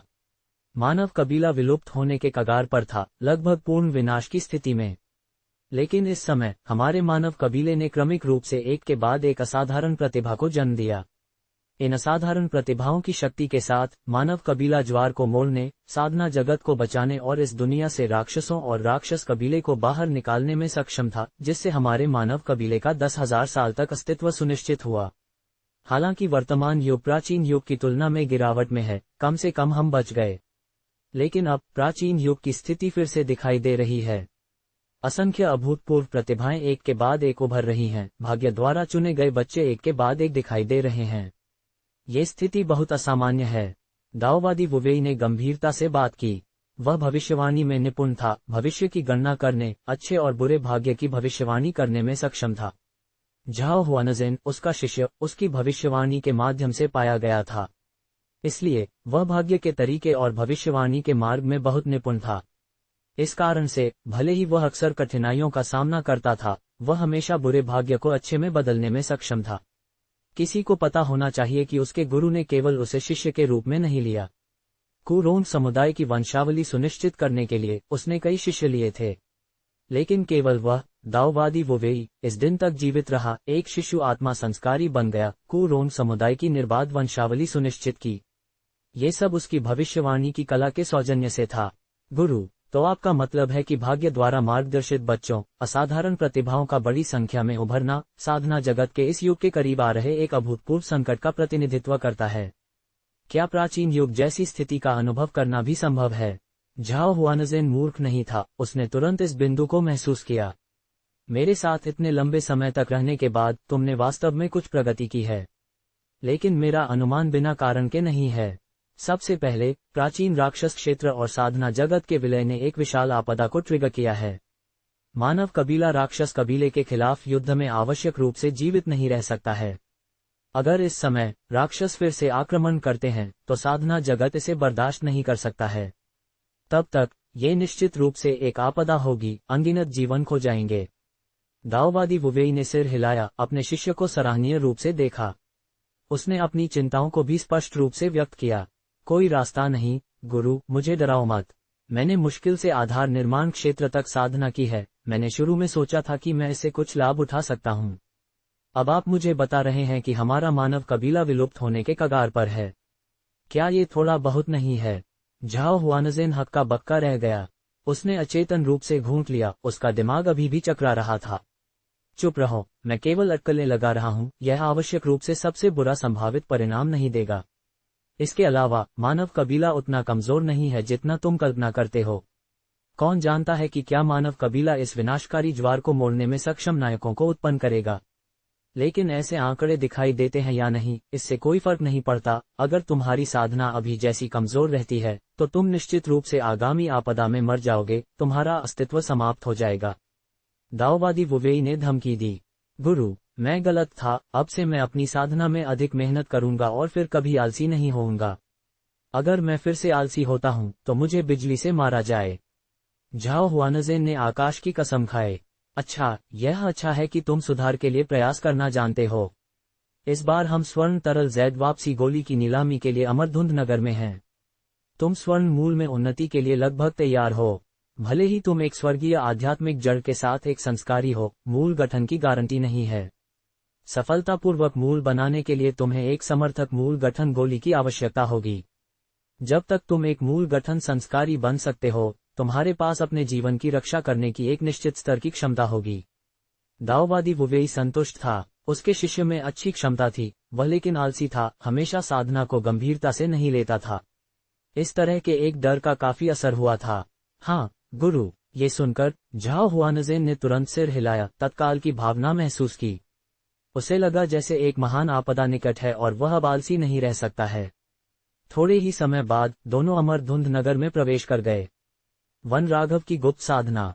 इस क्षण शनहुआंग द्वीप, शनहुआंग शिखर, एक शांत कक्ष में। बूम गड़गड़ाहट। राघव जमीन पर आलती पालती मारकर बैठा था, उसके शरीर से काली और सफेद रोशनी निकल रही थी। ऐसा लग रहा था जैसे उसके पीछे एक ताइची बागुआ प्रतीक दिखाई दिया, अनिश्चित रूप से झिलमिलाता हुआ, जैसे कि उसके भीतर जीवन और मृत्यु की एक शक्तिशाली शक्ति शामिल हो। जीवन और मृत्यु की शक्ति लगातार घूम रही थी, एक सही संतुलन बना रही थी। एक रहस्यमय और शक्तिशाली शक्ति उसके भीतर गर्भाधान करती हुई लग रही थी, एक अथाह आभा फैल रही थी।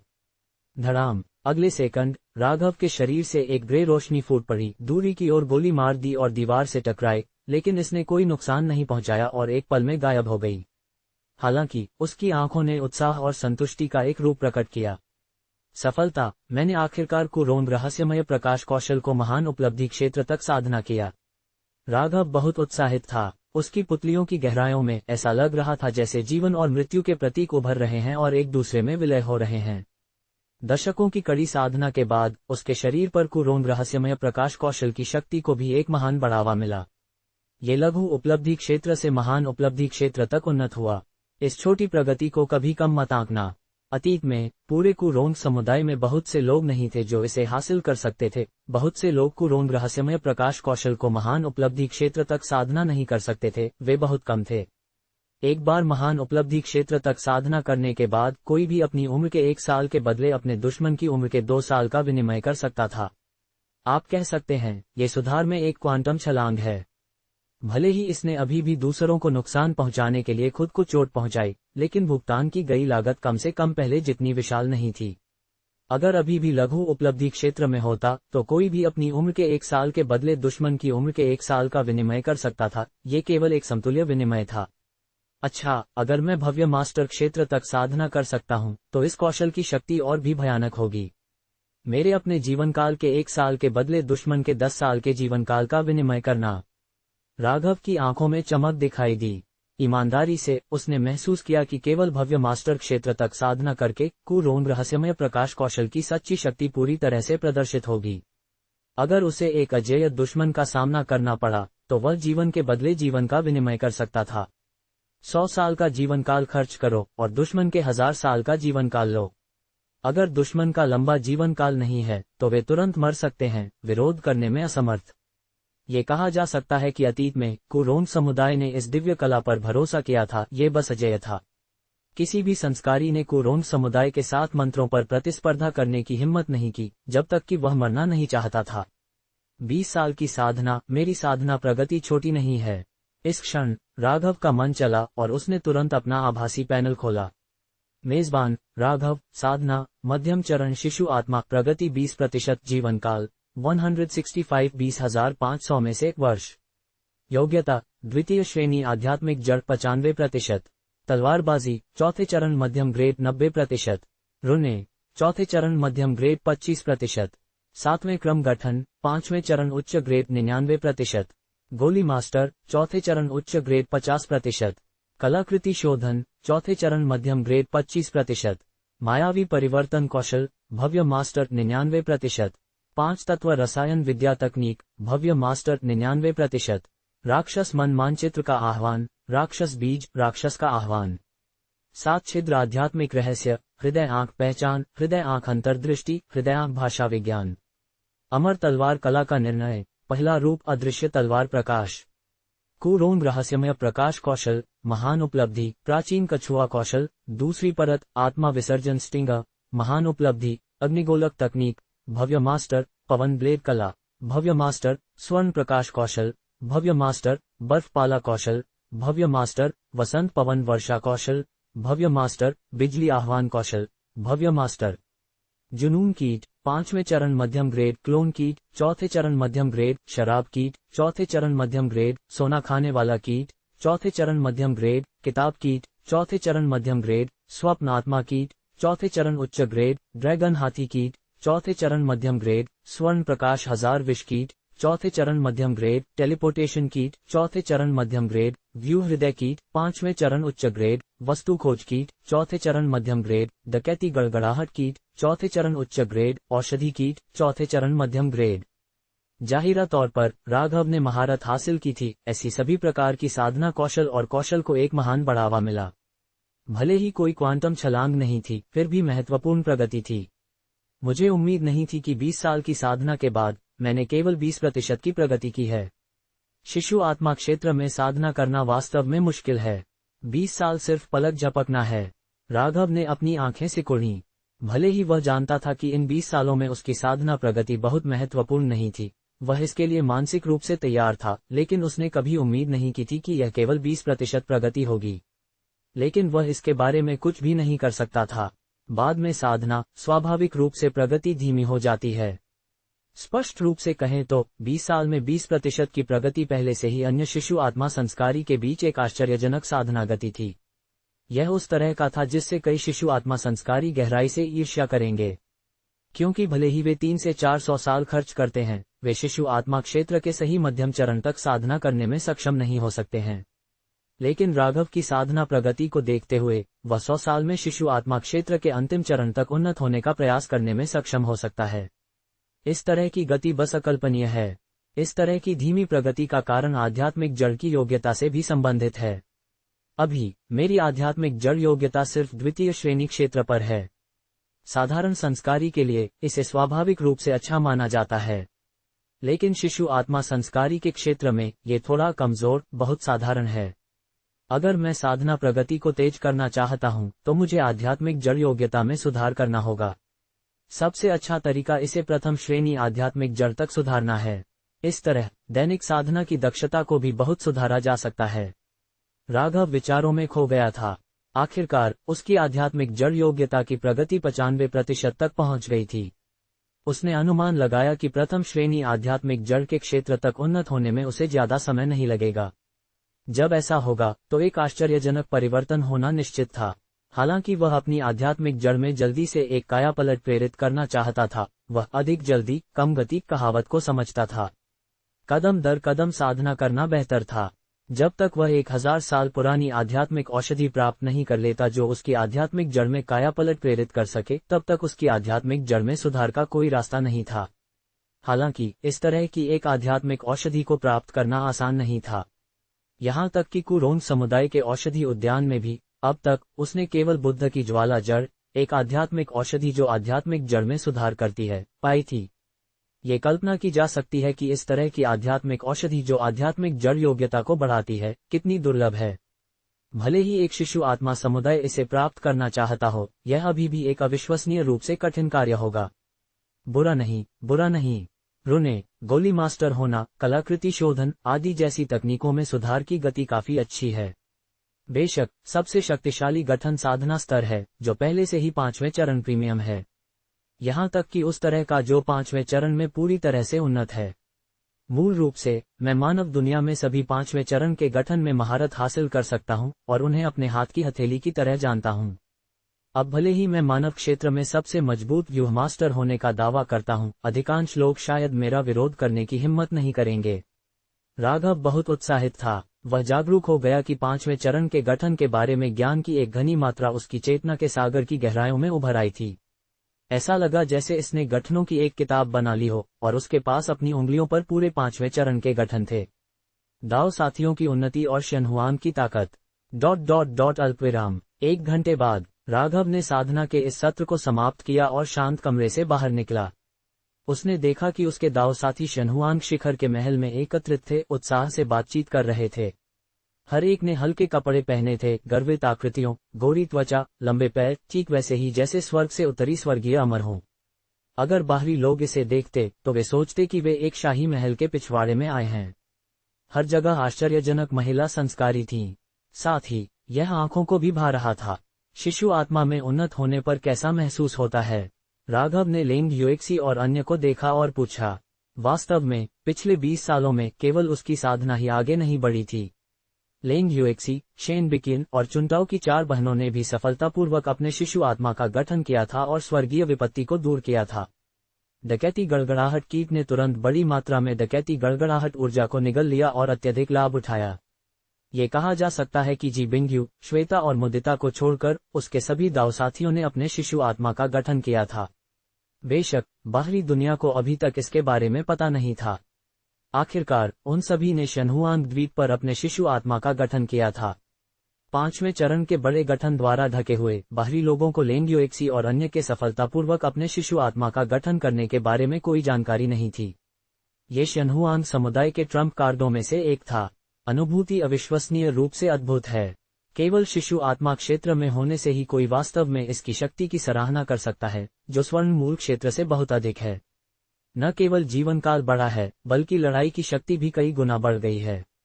बस साधना बहुत धीमी हो गई है।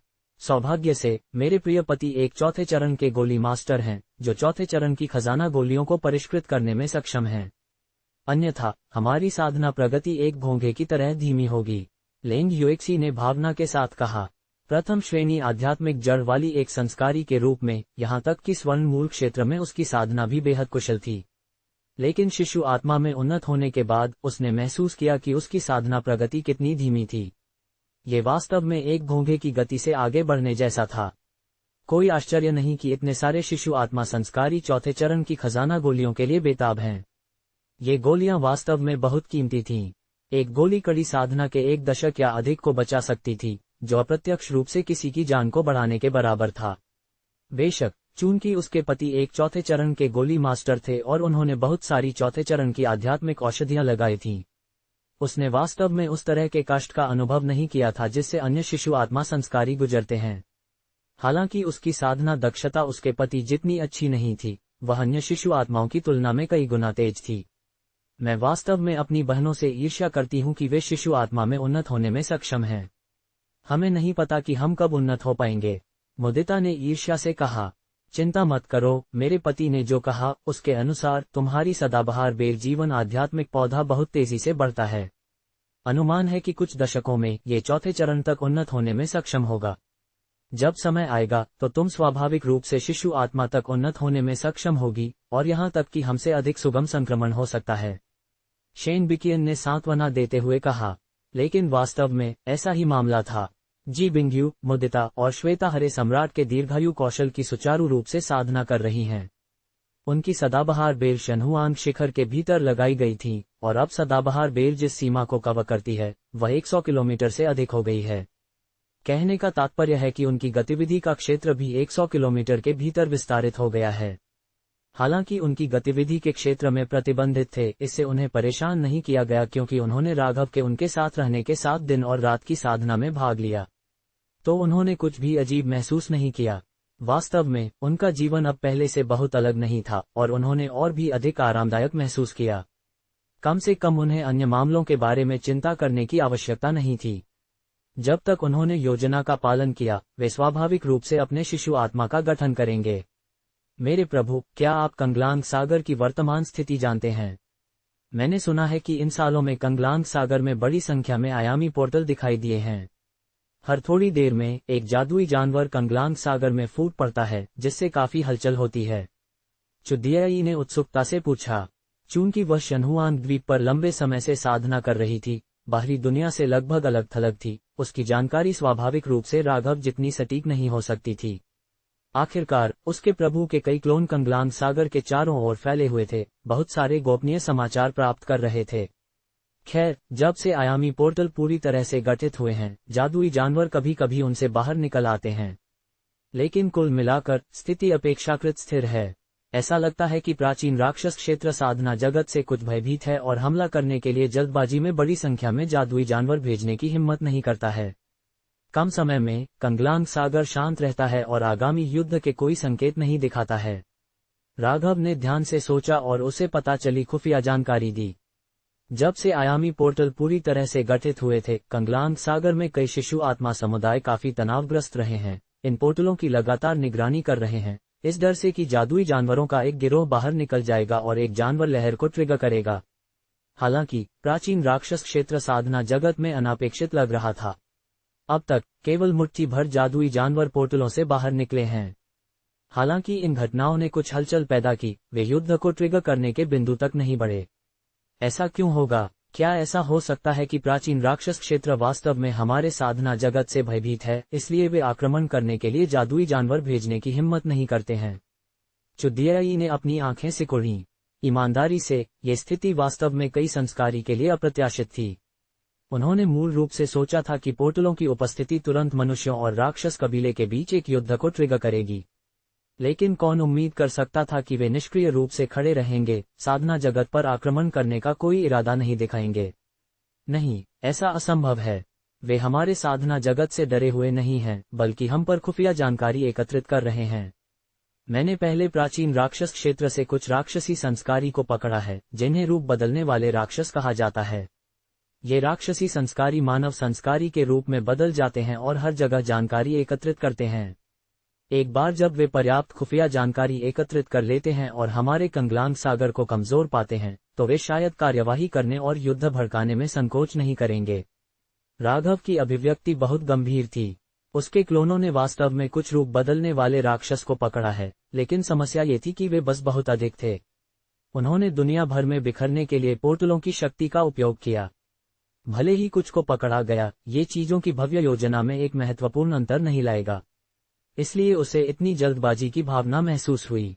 अगर प्राचीन राक्षस क्षेत्र के राक्षसी संस्कारी पर्याप्त खुफिया जानकारी एकत्रित करते हैं और साधना जगत को कमजोर मानते हैं, वे संभवतः जल्द से जल्द युद्ध की लपटों को प्रज्वलित करेंगे। कोई रास्ता नहीं। अगर ऐसा है तो हमें क्या करना चाहिए? मास्टर पीच ब्लॉसम ने अपनी चिंता व्यक्त की। ये राक्षसी संस्कारी जितने अधिक सतर्क थे, वे उतने ही अधिक कांटेदार थे। इन राक्षसी संस्कारी से निपटना संभवतः अधिक से अधिक मुश्किल हो जाएगा। ये ठीक है, जब हम पुल पर आएंगे तो हम उसे पार करेंगे। ये राक्षसी संस्कारी कितने भी भयंकर क्यों न हो, अगर वे हमारे क्षेत्र में घुसपैठ करने की हिम्मत करते हैं तो वे निश्चित रूप से वापस नहीं आ रहे हैं। राघव ने अपनी आंखें सिकुड़ी, एक गहरा और हत्यारा रूप प्रकट किया। आपको पता होना चाहिए कि वर्तमान वह पहले से कहीं अधिक शक्तिशाली था।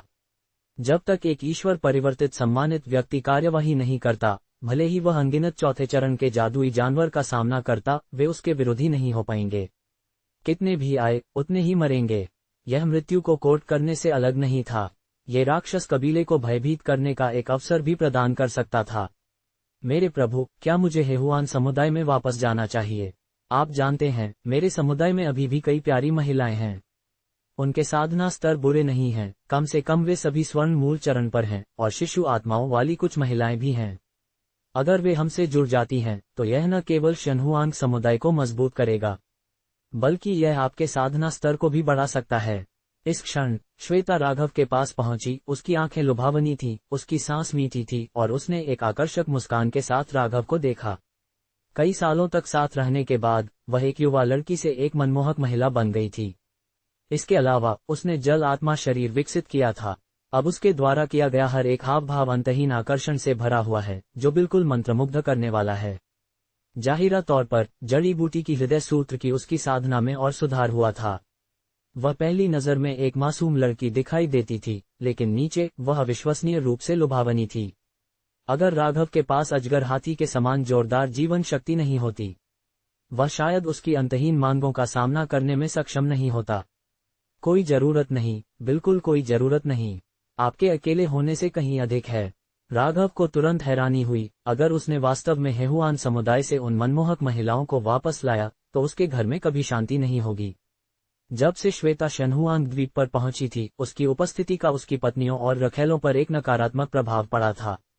उन्होंने हेहुआन समुदाय से इस जादूगरनी के प्रभाव में विभिन्न गुप्त तकनीकों का अभ्यास करना शुरू कर दिया था। मूल रूप से वह खुद काफी शक्तिशाली था, हालांकि उसने कभी नहीं सोचा था कि उसके साझेदार उससे आगे निकल जाएंगे। अगर ड्रैगन हाथी की शक्ति के संवर्धन के लिए नहीं होता, तो हर महीने रहस्यमय रक्त ऊर्जा के स्नान के माध्यम से जिसने उसकी शारीरिक शक्ति को लगातार बढ़ाया, वह पकड़े रहने में सक्षम नहीं होता। कोई कह सकता है कि हेहुआन समुदाय से महिला संस्कारी परेशान करने वाली शक्तिशाली हैं। वे निस्संदेह पूर्वी बंजर भूमि में ईश्वर परिवर्तित समुदाय से हैं, जिससे निपटना आसान नहीं है, भले ही यह महाद्वीप में 4 महान शक्तियों में से एक बन गया हो। उनके पास जो विरासत है वह निश्चित रूप से साधना जगत के शीर्ष में से एक है।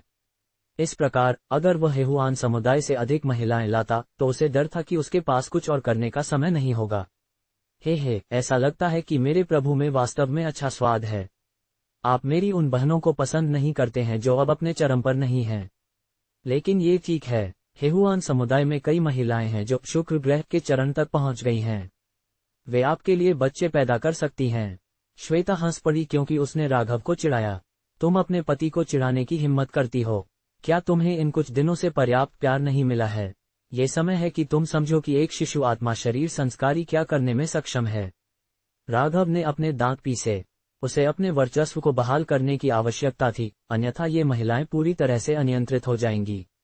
ये सुनकर महिलाओं के गाल लाल हो गए, हर एक कोशिश करने के लिए उत्सुक थी। अल्पविराम स्माइल विद हॉर्न्स राक्षसी सेना की योजनाएं। कई दिनों बाद कंगलांग सागर क्षेत्र में विभिन्न पोर्टलों पर प्राचीन राक्षस क्षेत्र में कई चौथे चरण के राक्षस एकत्रित हुए एक भयानक और शत्रुतापूर्ण वातावरण बना रहे थे। दूर से अनगिनत राक्षसी सेनाएं एक साथ आईं, जिनकी संख्या करोड़ों में थी। कौन कल्पना कर सकता था कि साधना जगत केवल 10,000 सालों में इस स्थिति तक गिर जाएगा जिसमें मुश्किल से कोई ईश्वर परिवर्तित सम्मानित व्यक्ति बचा है। ये हमारे कबीले के लिए एक अच्छी बात है। एक परिवर्तित राक्षस दिल खोलकर हंसा, स्पष्ट रूप से प्रसन्न था। 20 साल की जानकारी एकत्रित करने के बाद उन्होंने साधना जगत के बारे में बहुत सारे समाचार प्राप्त किए, जिसमें यह भी शामिल था कि इस युग के साधना जगत में कितने शक्तिशाली प्राणी अभी भी मौजूद हैं। इससे उन्हें महान खुशी मिली। प्राचीन युग की तुलना में वर्तमान साधना जगत अविश्वसनीय रूप से कमजोर है। न केवल शिशु आत्मा संस्कारी कम है, बल्कि केवल कुछ ही ईश्वर परिवर्तित व्यक्ति हैं। प्राचीन राक्षस क्षेत्र के पास वर्तमान में एक पूर्ण लाभ है। वास्तव में ये काफी सामान्य है। प्राचीन युग में साधना जगत पर हमारे प्राचीन राक्षस क्षेत्र और शैतान क्षेत्र द्वारा आक्रमण किया गया था और कई बड़े युद्धों का सामना करना पड़ा था। असंख्य ईश्वर परिवर्तित सम्मानित व्यक्तियों ने स्वर्ग और पृथ्वी को टूटने का कारण बनाया। इससे कई 5वें चरण की आध्यात्मिक नसों का विनाश हुआ।